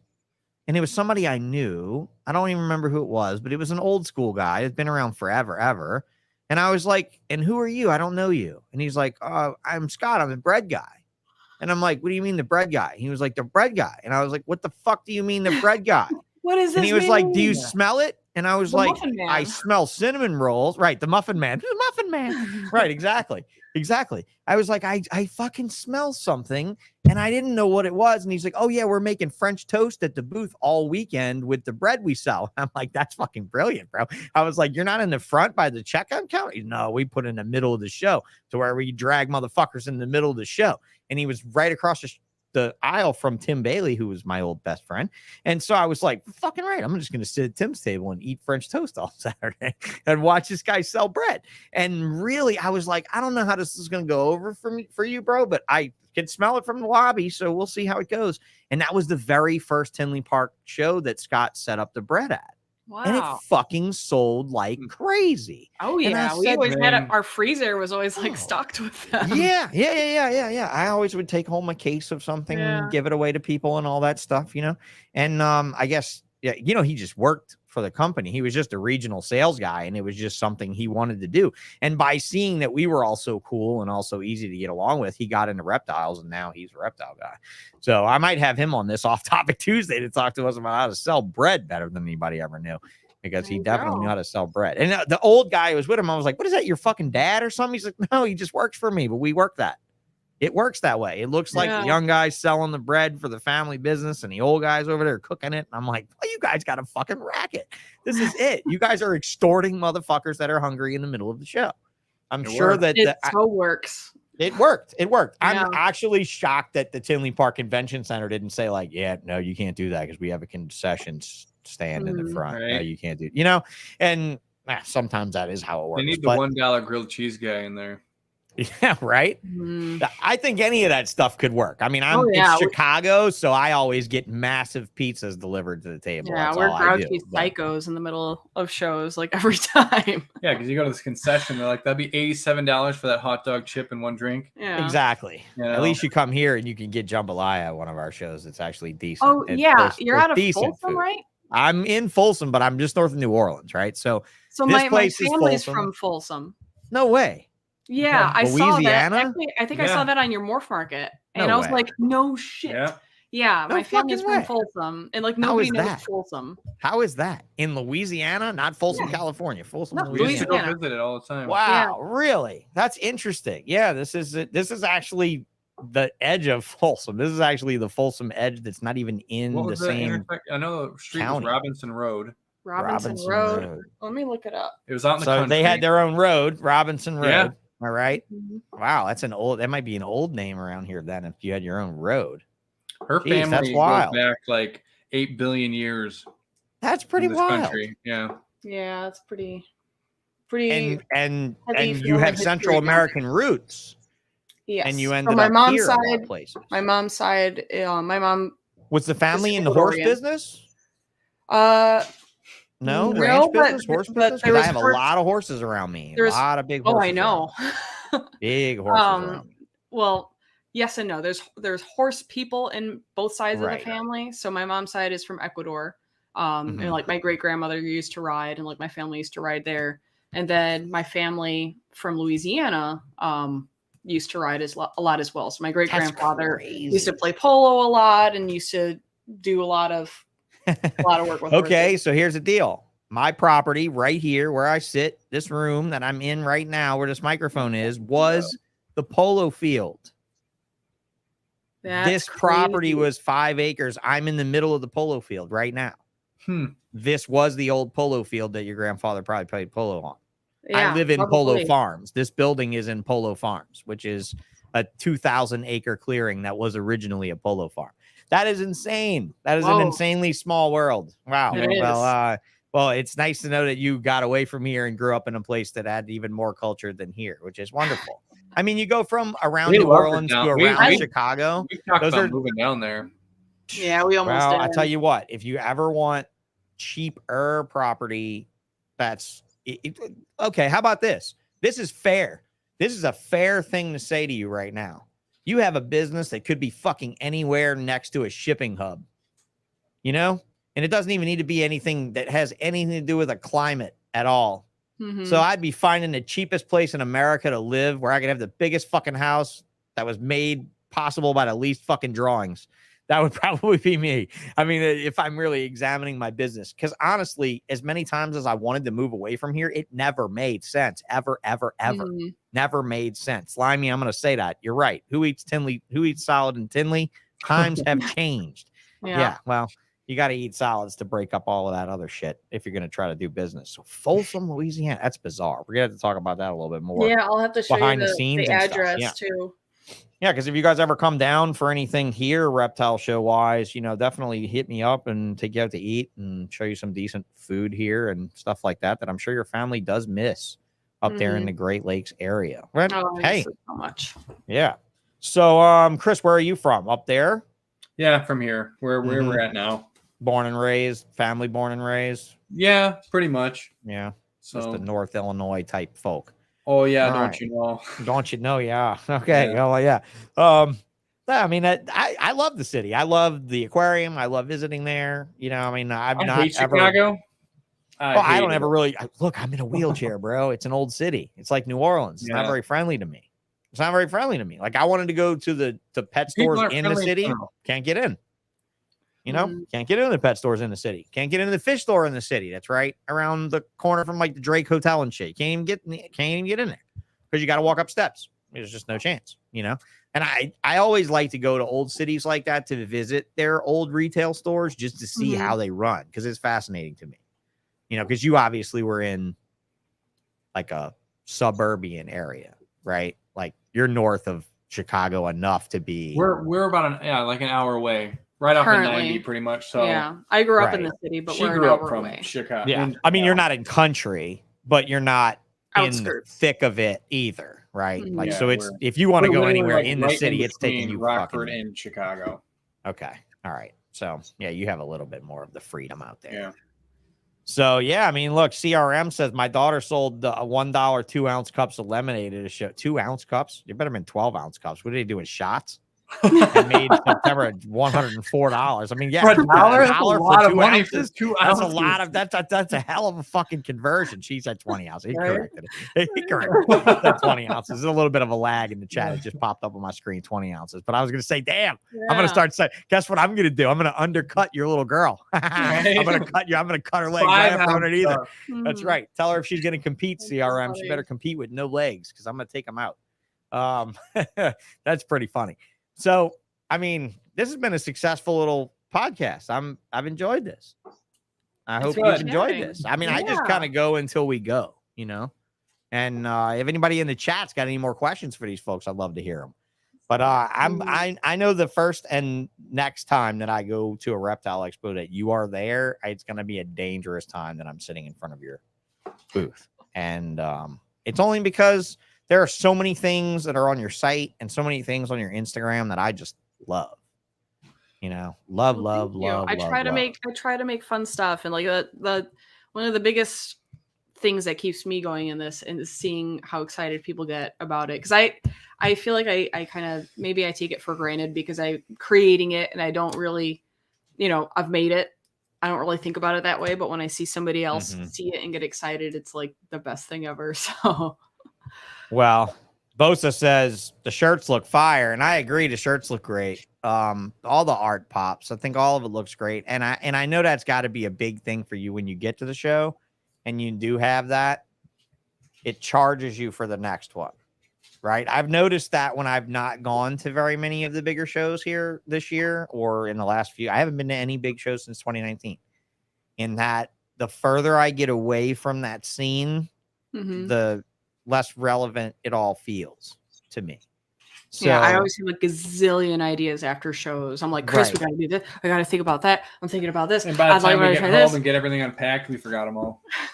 I write it I was going down. to say the trip home has to be that exact thing, the brainstorm of the right, because I understand how that is. We always do that too. For a week, but I have it all written down in my notes, and then I go through my notes and then try to get prepped for the next show with some What's ideas. What's been the most shocking thing to you guys? This is a good question for Chris. What's been the most shocking thing that you've sold that you were like, I don't think we're going to sell that many of these things? And I mean, did you think stickers weren't going to fly and they flew? Or like, is there something that really shocked you that you've done? Like, you're like, damn, I didn't know this would do this. No? Nothing comes to mind? There's a couple things like the axolotl. Like I didn't really think the axolotl was going to do that great, but the axolotl, the most gentrified reptile Yeah, amphibian in the man. whole thing. The most if Frank from Shameless could bitch about a gentrified pet, it would be a fucking axolotl. Like, yeah, you know, that it's funny. thing- One of my friends went to that South Carolina show and he sent me pictures of these people selling axolotls. And he was like, why do these people look like this? And I was like, because they have axolotl. And he was like, what do you mean? And I was like, it's a stigma. And he's like, what? I was like, you know what Yu-Gi-Oh is? He's like, oh, like the cards, like Pokemon. I was like, yeah, but Yu-Gi-Oh are like the particularly smelly, particularly nerdy ones. Yeah, like Pokemon kids can smell and have some bad body odor and have some nerdy tendencies. But Yu-Gi-Oh, however, the body odor is like 100x, and it is insane, right? So that's axolotls versus every other fucking amphibian is the smelly. Like I play Minecraft and I have an axolotl because they have an axolotl in Minecraft now. That way it's we approved. hear that at every show. Every kid has What to the run fuck, up. bro? Dude, I went to a Lego convention with my kid 3.5 years ago. And there is a company called Brixolotl with their logo is the Lego version of an axolotl. And all of the proceeds they make from their Lego business goes to fund their axolotl business. Oh my goodness. And they probably kill it. Oh yeah. Brixolotl was jammed up at the show. No. And Yeah, I was the but only every one time- sitting there taking pictures of the banner. And the lady was just like, you like the banner? And I was like, yeah, it's kind of funny. And she was like, well, what do you do for a living? And I'm like, you don't want to know what I do for a living. And she's like, what? I kill axolotls for a living. No, I don't. I just make fun of axolotl people for a living. Mike wants to know if you've ever used Chris's head as a canvas. This is like some questions they get on an MJ show. Yeah, It's you just like what know, those guys pay to ask Mike, on MJ you've show. been really mean to me lately. You know, I I am totally Well, he pretty wasn't really sensitive. mean to you earlier. He was Have trying to like a get you to little- sit up. He was trying to get you to represent. a little coming guy head, just like well, ever since Adeline pointed out how banana shaped I am, That's it. Then it's all banana. and It's all Mike banana noticed all the that and time. thought, "Hey, you're right." And then now he's a big bully and A he just makes monitor fun of me all the time. Hatching from his bald head. How about this, Mike? How about she paints his head live at a show and people bid on the whole process, like one of those things? I have a feeling you that's should- gonna go. $20. Yeah, No, it's gonna go way win more. Chris's head. That's gonna go way more. It's Exactly. gonna go way more. No. Like, maybe People you be can like, just "I have pick some other bald expectations." motherfucker from the audience to do it in. There's got to be some way to make money off of Mike's jokes and your art and your skills and both of your popularities right now. Mike says, I love you, bro. It's Adeline's fault. I got to read this out for the audio people. They can't see all these It stupid is. fucking comments. It Yes, I'll is have, to you draw, Adeline's I'll have to fault. draw a tuna can in his honor. She's very mean to me, Yeah. and hopefully one day I'll move up and find myself a new, better artist. I don't think that's in your cards, bro. And if it is, I think you should get your shit together and write a book on how to meet stunning motherfuckers, because that is one thing Good I can idea. tell you would be something you'd be an expert on if you did this twice. If you did this not once, but going twice. over these. Because I will tell you this, your ideas for spaceship reptiles are incredible and they're going places. And I don't just mean like LFG to the moon. I don't mean like that. I mean, I need to get her. I need to They're just going. get her to sit down and just draw them all for me, so I can color them in. But she's too busy doing all these Chris's other coloring things. book. That could be a whole Yeah. marketing thing. Call it Chris's coloring book. Sell it to everybody But else. it's and got to be in make him buy crayon one. where it just looks like an absolute idiot made it. I had this Oh, idea. yeah. I need to buy Actual the domain fisted for it. crayon. Yeah, Yeah, it's that just would be this me Chris- drawing a fisted crayon. Yeah. Yeah. Yeah, exactly. Yeah, that's a strong arm style. Exactly. Yeah. Mike's monitor style. Mike, when he was making that Shojuban table or whatever, I'm like, that's Mike woodworking right there. I was like, did you see that? You I saw him did, making that yeah. Shojuban table? And I was like, of course he can fuck it up and burn it and then cover it in epoxy and polish it and make it look nice. That's Mike's kind of art. Mike's kind of art would be like, I'm a man. Let's fuck it up and put it in a thing. And then let's cover it with something shiny. What the Yeah. hell is Mike saying over here? I told don't him know. I'd paint a tuna can in his honor. Paint a tuna can. Dude, that could be worth money one day. So as my kid did my birthday cake, I'm gonna have to send you. I will send both of you pictures of the birthday cakes that I've done for my daughter every year. So every year I let my daughter, her birthday's in January. It's too close to Christmas and she's spoiled the fuck. Okay. I do not give her crazy gifts for her birthday. I get her a party with her friends and I make her a cake that is a challenge. She's allowed to ask me for any cake possible. Okay. Sounds like a TV show.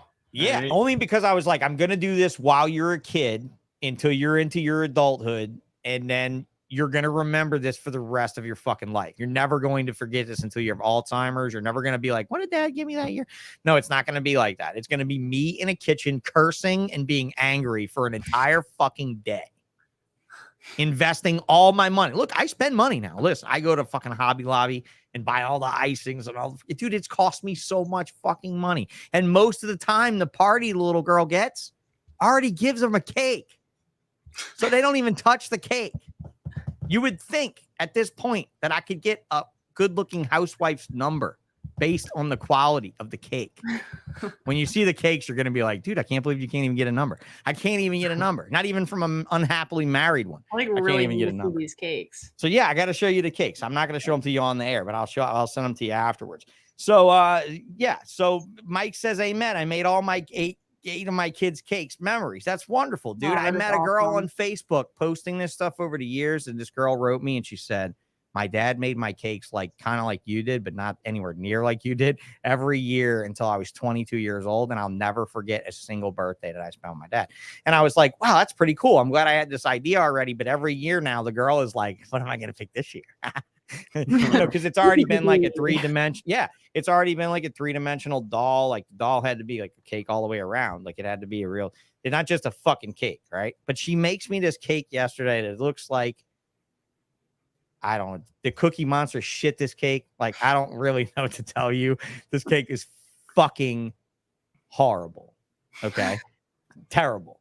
And we got to talking about stuff. And I was telling her that, I'm not really that talented when it comes to putting a cake together. I tend to take my time to do it. And yesterday, she really didn't care to do much work at all. It oozed when she cut it. And I had to tell her, look, baby, this art cake is not probably your forte. So yeah, I'll definitely send you the pictures of it. But that's as close as I can get to any sort of coloring sculpture. I'm not even a colorist, bro. I'm not even a color. I can't even color hair. That's it. That's it. Hey, art is art, man. There's so Crazy many hair different day at types of school it. was epic. Yeah, crazy hair day at school was epic. My kid went to crazy hair. My kid did crazy hair day for school pictures last year. She looks like the Caucasian female version of Coolio in her 3rd grade pictures. And so, I got to tell you, I can't wait to get home and tomorrow, because she's going to be in bed by the time I get home, to show her Chris's art. Now that I know he's behind the crazy geckos and shit on the spaceship. Mastermind. Mike said this was a great show. I fucking agree, bro. I agree. This is fun. It's all because I like Mike you is both. here. I like you both a lot. In And it had spirit. nothing to do with Mike being here. It had nothing to do with that at all. He's good. Bo is almost 10, Limey. So you are getting older. I will get her to a show. How about this, Limey? I tried to ask him to do the podcast this morning. You should do a podcast with me, and I'll have my kid on to interview you. My kid will be old enough to interview by the time you agree to do a podcast. So yeah, that's it, man. She's getting big. She's getting old. She's definitely made me feel old and young at the same time. And whenever she comes up with some cool art stuff, I got to tell you, I hope her future turns bright like that. Oh yeah, that's a question. Speaking of making cakes for your kids, Chris and Addie were not getting any younger. Ouch. Jeez, who is this? Who is this? I'm assuming that's my dad. Oh, yeah? Your dad Yeah. chiming in? Well, hey, Chris's dad, you've raised an amazing son who's definitely given this girl wonderful pointers on how to have a successful business with her art. He's got some marketing under his belt. He's a sculptor as well. Oh, He, yeah? We need to see his work. Yeah, I don't know how you see it. What page is it? He How do you just find did that? artwork for the Peggy Notebart Children's Museum, and Whoa. you know those little frog sculptures that like you That have ribbit? that ribbit. Yeah, the you run ribbit the frogs stick. that Bill You need Love used a to sell at every giant show. realistic Oh, like anatomically great, correct big one. functional one. It's enormous. Yes, it's so Oh, cool. wow. Oh, that's cool. You have to tell me where I can link that in this description so that people can see Chris's father's art, and I'll put it in the description. Yes, 7 sons. And you know what? Look, they would make beautiful kids, and I don't deny that they need to wait until they've got a good, firm head on their shoulders and a good, solid mortgage in the bank and all that stuff figured out. And if they've got all that figured out, then guess what? He doesn't care about that. I know he doesn't care about that. He just wants grandkids, and it would be beautiful grandkids. And you know what, dude? I'm not going to kid you when I tell you they change everything. And I know that's such a fucking cliche. He says, sorry, guys, what is your dad's name? Mike, thank you for being another Mike chiming in on these two, giving them both a hard time. Oh, man, guess what they're not going to do? They're not going to name their son Mike. They're not going to name him Mike. That's all you guys got to know. That's it. But yeah, the frog that he created is epic. I definitely have to see that. If we don't have a link, then we can link it in the description. I shared like a thing about it on my Facebook, but I don't have. Oh, did you? Yeah, okay. Pops, maybe you can put the link in. Yeah. If you want to put the link in, Pops, and we'll have it on here, and that'll be great. Because it's like a family of talented people. My daughter's talented, and her mom's talented. Her mom's side of the family is talented. My side of the family is a bunch of fucking laborers. They're not good for shit. They don't even take orders well. You know, you saw the Bods. The Bods did that. Got that guitar thing for the U.S. ARC auction in Florida. It just didn't get nearly as much love as it should have. Next time you guys get Adeline to paint the whole guitar. The Bods, Jeremy and Jeannie Bod did that guitar at the auction this year. But yeah, don't let Chris teach your kids posture. I agree. These are life lessons that Uncle Mike's got for you. If Granddaddy Mike doesn't beat him to the punch, I got a feeling that you guys are well parented. You know. Well, hey, you'll have good infrastructure. Between the two of them, they have what, 18 kids? I mean, my dad's got 7. Mike's got monitors. Actually, got him beat. Yeah, he's got 8. Right, and then it's a generational thing. It used to be Adeline's family. How many are you of? You got brothers and sisters? I am an only. Oh yeah, me and you both. We are rotten, spoiled fucks. Both of us. Yeah, that's it. Sorry, Chris. Sorry, Chris. That's why I I'm was single. An child, so I was forgotten. My dad used to beat me. Very abusive man. Oh yeah. So he beat you with a sculpture. Yeah. He used to beat you with something that was in the Chicago Museum of Art. He would come home from work and then he would carve a bear. And then when I come up, I go, "Hey, Dad, that's really nice." He'd push it over on me. Oh man, the jokes from this guy. Oh yeah, you're my kind of dude. I swear, we could upset people. We really could. People would be like, "Are they serious right now?" No, they're not serious. Okay, because I was gonna call someone. I called CPS. I was gonna call someone. Yeah, somebody. Savage for sure.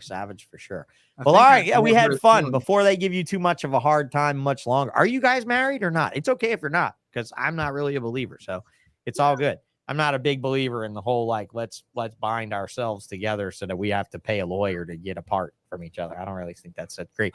You know, I had one of my favorite customers in my fish store was about like a 65-year-old lesbian woman, and when they legalized gay marriage, I asked her why in the world they would ever want that, and she asked me if I was against gay marriage, and I said I'm absolutely against gay marriage. And she asked me why in the fuck I, being as open-minded as I am, would be against gay marriage, because I said, then there's gay divorce, and that can't be pretty at all. It can't. It just can't be pretty. Like I've known them to be a passionate group of people, and that gay divorce cannot be fun when it comes down to it. So, but hey, lawyers were all for it, right? Lawyers were lined up to vote for gay marriage. And in that case, yeah, no lawyers here. My wife will only pay the funeral home, she says. And that's good, Will. You guys are in it to win it to the very end, and that's great. Mike's had that great big family. I had an only child, so we'll see what you guys end up with. What's it going to be? 1, 2, 5, 10? Look at the eyes. I like the eyes, like the woman's eyes. You talking about geckos? Yeah, geckos. That's it. Geckos. Yeah. Or how about clutches of geckos? We'll just call them clutches, since there's only 2. Yeah. Since we know we can estimate how many eggs are coming out. We'll maybe have one clutch. Okay. Geckos. And it depends. Well, you guys got time. Because I'm going to ask the question I didn't ask. How old are the both of you now? I very will moment. be 35 this year. Okay, not a bad time to start. Yeah. And I'll be 30 next year. That's perfect. Perfect. Getting to where you are in life. Fuck all of those people that had kids when they were 20, including everybody in this chat that had kids when you were 20. You fucking moron. They all You shouldn't have did. done it. Yeah, they pretty much all did. I did. Jeremy and Jeannie are like happily older now and enjoying their life because all their kids are gone. So, you know, I mean, that would be them. 28 years they've been together. And that's just crazy. They like, then you can enjoy your life together after your kids grow and leave. I don't know anything about that though. So, and I'm not rushing you. I'm not putting pressure like the mics. No. The mics can put all the pressure they want. Well, we'll get there one day. We're saving it. We're saving ourselves for marriage. There you go. There it is. Saving yourself until you can draw and paint so that you can draw on her stomach so that she can draw on your head. Then you guys can trade, because otherwise it's going to be awkward for her to sit in the mirror and draw on her own stomach for you to color it in. Yeah, because ultimately that would have to be it, right? If she draws on your head, then you get to draw on the baby on the stomach, and then that would just be bad. She would have to do the drawing, and you'd have to color it in. I just think that's really an awesome marriage of things for you guys with his art. I'm never going to give you I'm always going to give you a hard time. I'm never going to let you live that down, that she draws and you color. I think that's great. Okay. I'm fine with that. I just want more people to know. Well, they're not going to know from this podcast. You don't know that. There's only going to be a few people that watch us, but it's going to be good. I trust me when I tell you this. The people that tell you that they heard you on this show will truly have enjoyed every minute of it, because I have. That's a lie. And thank you for coming. I mean it. It's not a lie at all. I totally mean that. You know, if anything happens this time, I'm moving in with Sean. This is Ricky. That's funny because, we won't get into that. You guys don't know them yet. We'll deal with that later. You know, I talked to her before she married him, so I can give him all kind of problems now. You know, listen to this. Welcome to Ballsh After Dark with your host, Sean Bradley. I sent it to him just in case she doesn't talk to him like that. That's all. That was sexy. It was, wasn't it? What it was kind of, yeah. Bob Vu said that got me hard in the wrong way. It was a little wrong. And I was like, yeah, I know. And I think Will, when he first heard it, he said he had to pull over the side of the road when he was listening to podcasts. So apparently she did a good job on that. But yeah, you did not steal my wife, bro. She still has horses. Adeline, do you like horses? I have a horse. You have a horse? Horses, yes. There you go. Horses. See that? Chris, me and you can hang life. out. We can hang out until you pass out, and she is totally safe. Because I do not mess with women that mess around with horses, because that is something I never want to be involved in. I would never, ever.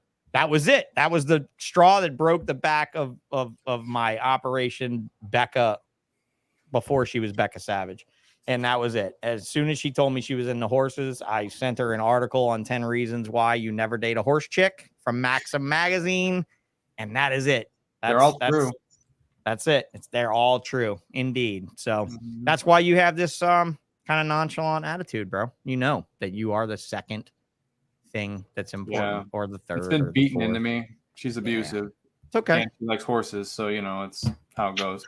Well, look, if she wasn't, dominating you in the physical abuse department, she's definitely dominating you in the financial department when it comes to the horses. So I think that's a hobby that can stay with the little girls that have nothing to do with me. But hey, she can draw. You should get yourself a horse. Dude, I'm surrounded by them. My neighbor over here has them. I was going to say, you're I've not gone to Louisiana. Yeah, I can go out the front and I can look around and I can see all of the beauty of them. Then I can go in the back and look around and see all the barns that they have to clean and all the fucking stalls they got to muck and everything, and watch the farrier get kicked out of my boy's building one day and being like, that looked fun. I mean, like somewhere in Disney, there's some asshole saying, where's the ride like that? I want to ride that ride, because it looked like a fun ride. I mean, it kicked a full grown man clear out a fucking barn. I mean, it was pretty interesting, and just to me to look back there and say, nah, dude, that was like 2 months before I broke my back here, and I was like, that's not it. Because this was a barn. This was a stall. This Is room it, was is a it stall. is the house that you're in is a barn, or is it? Yeah. This oh, building was a barn. This is the barn. What you call? What did they call them now? I want to call them barnariums for people, right? What do they call them? Barn dominiums, right? Yeah, that's so true, now yeah. the barn dominium movement, like the tiny house movement. Mhm. So I have I bought a 2,000 square foot horse barn that had a 1,000 square foot apartment built on top of it, and it was the Oh. perfect thing for a single reptile That sounds pair. amazing. I've It was actually perfect. when we were looking at properties down there, we saw a couple of those, but they were all like, 10,000 square foot. Oh barns yeah, because with- they're huge apartments Yeah. upstairs, right? That's the thing. and This that is was just small. like, nah, it's a little Right. under This the is budget. small. Hey, whenever I'm ready to sell, I'll be sure and let you guys know if you want to move back Yeah. to your family's stomp, because this really is the perfect building for a reptile operation. I mean, I built it out for that, So we poured concrete in all the stalls and put a drop ceiling up in all the rooms with fluorescent lights and air conditioning and all that fun stuff. And it really did make a great reptile structure. That's cool. And I'm surrounded by these people that are scared to fuck of snakes, that have no idea, had no fucking clue at all that this building was functionally, weighted down. Now it's mostly machines and, product storage and things like that. I've got probably 1,000 square feet of reptiles, maybe, but it was a full blown 3,000 square feet. And I've got an iguana building in the back with outdoor pens and all that stuff. So yeah, if you guys ever come down to the area, then give me a shout. We'll get together. That would be cool. Yeah. I'd love to do that. Love to bring you guys. It's been Yeah, years since but we've been- when Ricky said, Becca said you ruined a perfectly good barn. I happily ruined this perfectly good barn. It was a great usage of this perfectly good barn. The other side, actually, I built out to be a coral farm, and it's just dry right now. I haven't set it back up. Just trying to take a break from the fish stuff. What did you like most? The fish, the reptiles? Like, you can answer that now, because only a few people here love you anyway, and they won't have an opinion of you after you answer this. Horses. Well, yeah, horses are number one. Here you go. Garrett Harrell got kicked in the stomach by a horse when he was younger and broke his back. So CRM, I fell off my deck and broke his back. I'm a guy who broke his back. Garrett just got a little bit of a slight sprain. He got a little sprain. There's breaking backs and then there's broken backs, and that's it. But yeah, it's such a dangerous thing. So horses. Yeah, they're kind of my number one. It's really hard toss up between aquatics and reptiles. We were only down to one tank now. It's fish only saltwater, and severely not as kept up with as I would have liked. But I don't know, because I used to breed fish and was super passionate. I had a fish room. I had a ridiculous amount of tanks and babies going and stuff for a long time. But it's another one of those things where it's kind of hard to like leave town and hard to go out and do stuff unless you've got reliable care and people that can Fish not are the overfeed worst. everything. Fish are the worst when it comes to babies. that. Yeah, and it's so hard to teach people how to actually feed them. Yep. Everybody just wants to overfeed them, and then you come back and your tank is just cloudy and shit. Or if shit's even alive, right? Ammonia, I would tell so roof, many nitrites. reefers, just leave your reef. Just leave it. Leave it. Reefs are like the lowest maintenance thing of any. If you consider it that way, yeah. They're not at all, but yeah. Once there's self-sustaining, but I get feel like you once you start messing with it, is when shit always goes wrong. And I mean, I can set up a no-brainer of a reef tank and never ever touch it. It's not going to look amazing. It'll look great. Yeah. To a layman, it'll look like fucking Nat Geo just came and like dropped an egg in your lap. For me, I'm like, really? You liked it? So here's what's funny. You would really like this. I had a 10-gallon tank set up on the counter of my store from when I started the store. I'm sure the new owners might very well still have it set up. But the whole point of the 10-gallon reef for the 3 years we were there was not to fuck with it. We didn't put any filter media in the back. No carbon, no floss, no nothing. No protein skimmer, no nothing. Water changes once every month or two, maybe 50%, and just daily feedings and topping it off with fresh water and keeping it. And it had a couple of clownfish. It had a bunch of corals. I mean, I had corals from every spell, from SPS to soft corals. I mean, there wasn't anything lacking in it. I mean, I had AI prime light over it, so it had a really good light over it, and it had good circulation. And now I'm building these all-in-ones. I had a woman actually hit me up this morning and order a 3-gallon all-in-one, because I make these all-in-one tanks now on the laser, where I take a glass, like a really sexy low iron glass, like Japanese tank that's been like 45 mitered, no silicone in the corners. It looks like art itself. Yes. And then I take that and I glue a filter for a saltwater setup into that. So I've taken like the best of the freshwater planted aquariums that are like super high quality, and then glued a filter into it to make it for that. And honestly, it can be a really killer little setup. And this guy ran a Mexican grocery store up here in Folsom, like the Mexican grocery in Folsom. He had a little 3-gallon like this sitting on his counter for like 2 years with stony corals and fish and stuff in a 3-gallon, a fucking 3-gallon. You know, and it's fun to do those kind of things. Like I like doing those little micro pico little mini reefs, but people don't understand that it's actually a balanced ocean in a box. Like you're trying to balance an ocean in a box. And it's nothing like freshwater in that respect. Whereas you said you had a fish room, so you got people always you have to feed. Then you got to do all your maintenance, because you might have had bare bottom tanks and stuff. You go in and clean them all up.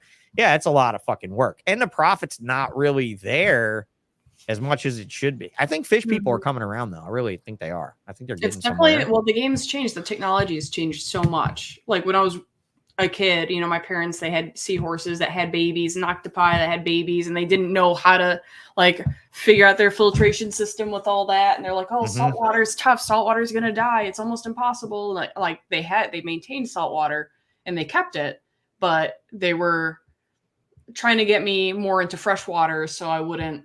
You wouldn't have such an expense and such a hard job. Yeah. Right. And so they steered me towards that. And then once, you know, I was working at the shop and spending more time, you know, checking out the reef tanks and working with the saltwater fish, and I fell in love with it. And I set up my own fish only to start with. I was like, this is not that difficult. Not like it used to be. No, it's not. I mean, and when you run out of power and stuff like that, it makes the job a lot harder.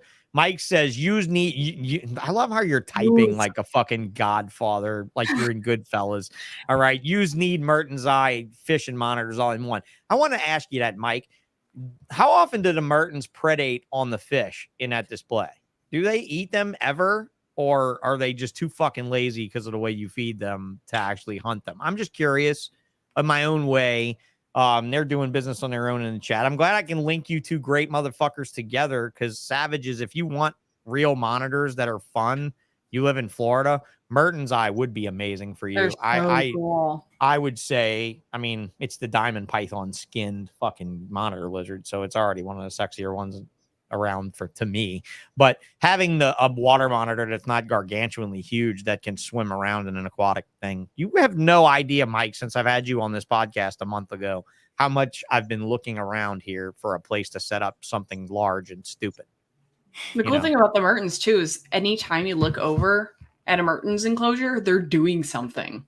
Yeah, and that's something that I think a lot of reptile hobbyists are lost on, is the actual observation of their pets. You know, but you've had that all along, because you said you bred Ackies, and those things are like that too. They're very interactive. Oh, so much. That's part of how I fell in love with the tree monitors too. They're just very in your face and interested and curious, and they're kind of neurotic in that way. Like they're like, you know, when it comes to a monitor, they're very different. You know, their big long tongues flapping around everywhere, where the tree monitors are kind of like, they're a little bit more erratic to me. I like their activity. I don't necessarily like handling them as much, but when they don't want to be handled. But yeah, it depends on the one you get, because we have one that we've had all individuals for 6 years, and no matter how much you handle it or you try to, it wants nothing to do with you, and it'll do anything in its power to get away. And then there's others that you open the door and it walks right out on you, and it's just that is not what I would have expected at all. I lost one. Mike said I lost one firemouth. The zebra danio get picked up all the time.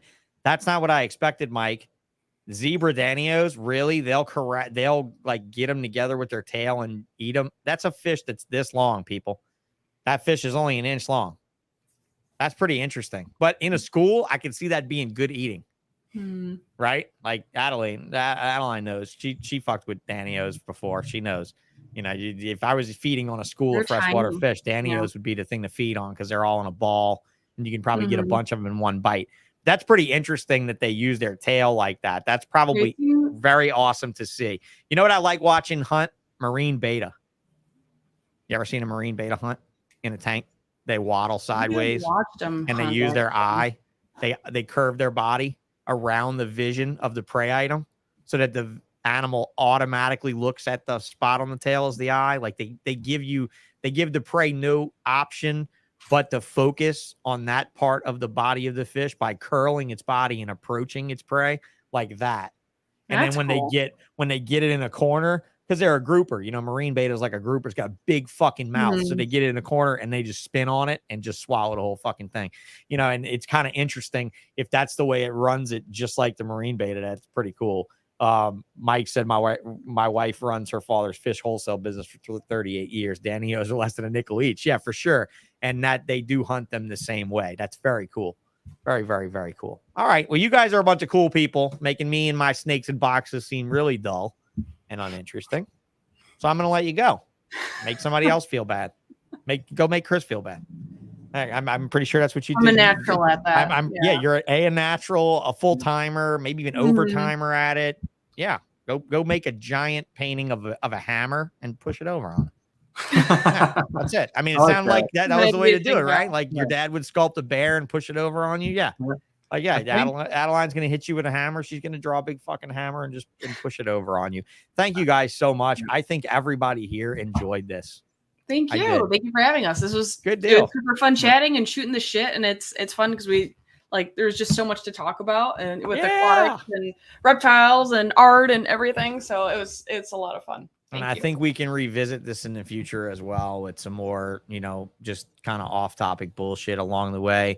We'll wait until Chris's big debut with his crazy reptiles and spaceships. You know, I'm telling you, man, if Elon buys one, I got to know.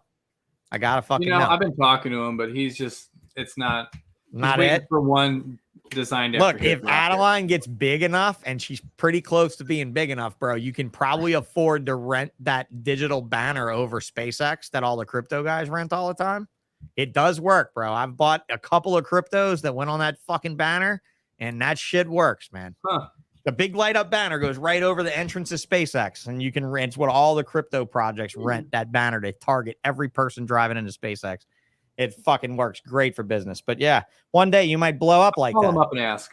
Call them up and ask what the rate is. In the meantime, guys, get your asses to Instagram.com and look up Adeline_Robinson_art_ beats her boyfriend's ass. No, plenty of underscores there. Or over to her actual domain, AdelineRobinsonArt.com, spelled like it sounds. Anything else to add, folks, other than you're awesome and, you know, I hope to see you that's all I can think of. 6 tables at the next show. That would be cool. That would be awesome. We'll have to hit you up with some projects for some. I would love that. Work with. Yeah, I'd love that. I'd love to send even just send me some, you know, you can, if you savvy folks can just scan something that I can put in a vector, I can cut it out in shapes and just send you big fucking shapes. And, Mike says SpaceX, I could barely afford Iguana Land. Well, we all know what you paid to be on Iguana Land's front opening door. And honestly, that's probably not a bad place to be, but it at least shows your support for one of the coolest motherfuckers that I've ever known. And, Ty is one of them guys that. Yeah, I want to just so bad. That's so dude. Cool. Have you been? Did you go? You haven't gone? No, okay. Well, hopefully you can get down there before another hurricane remodels it. It's in a terrible place. Florida. It's in a terrible. Well, I mean, I guess that place isn't that bad, right? Because like the Tampa area doesn't get that hammered by hurricanes. A lot of times it misses them. Like it's kind of like New Orleans is that way. New Orleans kind of just gets skated around. It either hits Galveston and Houston or hits Mississippi and Pensacola. It very rarely hits us. You know, like Katrina didn't hit us again. Katrina hit Gulfport, Mississippi. It didn't hit New Orleans. It just wreaked havoc on New Orleans infrastructure. But it's kind of a bad spot. But it's very conveniently located to the town near it. Like, you know, you can stay at a hotel that's not like a sleep and fuck or like some, you know, Sleepy Hollow Inn. You can stay at like a, you know, a Hilton Garden Inn or whatever in Punta Gorda, and you can drive like 15 minutes. It's really not bad. It's like, you know, around the corner from the gas station, like 10 minutes down the road. Now, Greg Graziani's place is the same fucking road, but way, way further. Way further. Like, don't let Greg tell you, yeah, I live down the street. He does live down the street. He lives down the street. Yeah, down the street. Yeah. Right. Like if I live near I-10, I'd live near down the street from Los Angeles if I was in Jacksonville, Florida. Just down the street. It's just one long fucking 3,000 mile street. You know, it's no big deal. This particular, yeah. So, you know, get down there. Show Ty some love. Have you done any work for him? I've worked sort of on projects with him, but not quite finished yet. Okay, cool. Because I was gonna say he's right up your alley. Mm-hmm. If he's not all up in your shit, awesome. Yeah, really I was gonna say if he's not all up in your shit, I don't know who would be. Because there's one, like I could never buy this crazy stuff at shows. I could never buy all of this shit at shows if Ty showed up. All I would do is drive the bids up for US Art. That's it. Ty's leaving with it. So, all right, guys, y'all have a good evening. Thank you a lot. Thank you. Love you both. Just met you virtually. Absolutely enjoed it. Thanks for having us on. Yeah. Can't wait to meet you both in person. All right. So keep making that art amazing. Chris, keep trying. Keep trying, bro. I am. Keep trying. Keep trying. You're there. You have arrived, my friend. You are the envy of all Reptile guys that know this lovely lady and her talent and everything. You are it. So thanks, guys. Awesome. Thank you. Stuff. Have a good night. Yeah, you too. All right. Hey, hang around just a moment for me. And let me get rid of these folks, and I'll be right back with you for just a quick second. Hold on. Oh, bueno. All right. Good deal. All right, man. I can't believe she's actually from here and that she's actually thought with him about coming back here. That's absolutely crazy. I mean, I would if I was them, especially if I was young and making the art that she's making and doing it the way she's doing it. I mean, she's not going to be right there. She's going to be 14 hours from the Tinley Park show if she comes back here, but she'll be making a lot more fucking money because I guarantee you that my life here is cheaper than their life there. There's no doubt in my mind that that's true. But it was very interesting to find out that she was from this home stomp, the town that my building is in, where Tim Bailey's place is. Who else is in Folsom that we would know?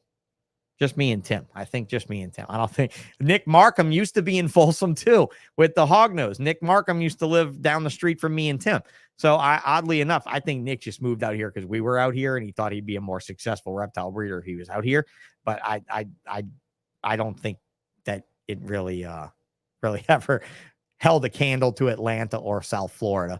So maybe we'll see him down here. But as for the rest of this, is it Friday yet? Oh, shit. Yeah, you're ready for that, aren't you, Will? You're ready for that big, beautiful man, Antoine, who has just done nothing but promote himself to the end of the day. It'll be on this channel, 7 o'clock on Friday, unless Antoine forgets or something else happens. Yeah, Johnny Cash was in Folsom. I'm pretty sure that was Folsom, California, or where the Folsom prison is. I don't know if it was Folsom, Louisiana. I don't think he was here. Maybe he was. I don't know much about the Man in Black and his history. You'll have to teach me more about that. Yous have to teach me more about that. Yous fucking guy, Mike. So yeah, everybody have a good night. I really enjoyed tonight. This was a lot of fun. I'm sure Friday is going to be fun, but we won't have Chris on Friday. And so that's definitely going to be a loss. I dig that guy's humor. In the meantime, you guys have a good rest of the week. I will see you on fucking Friday. I am out of here.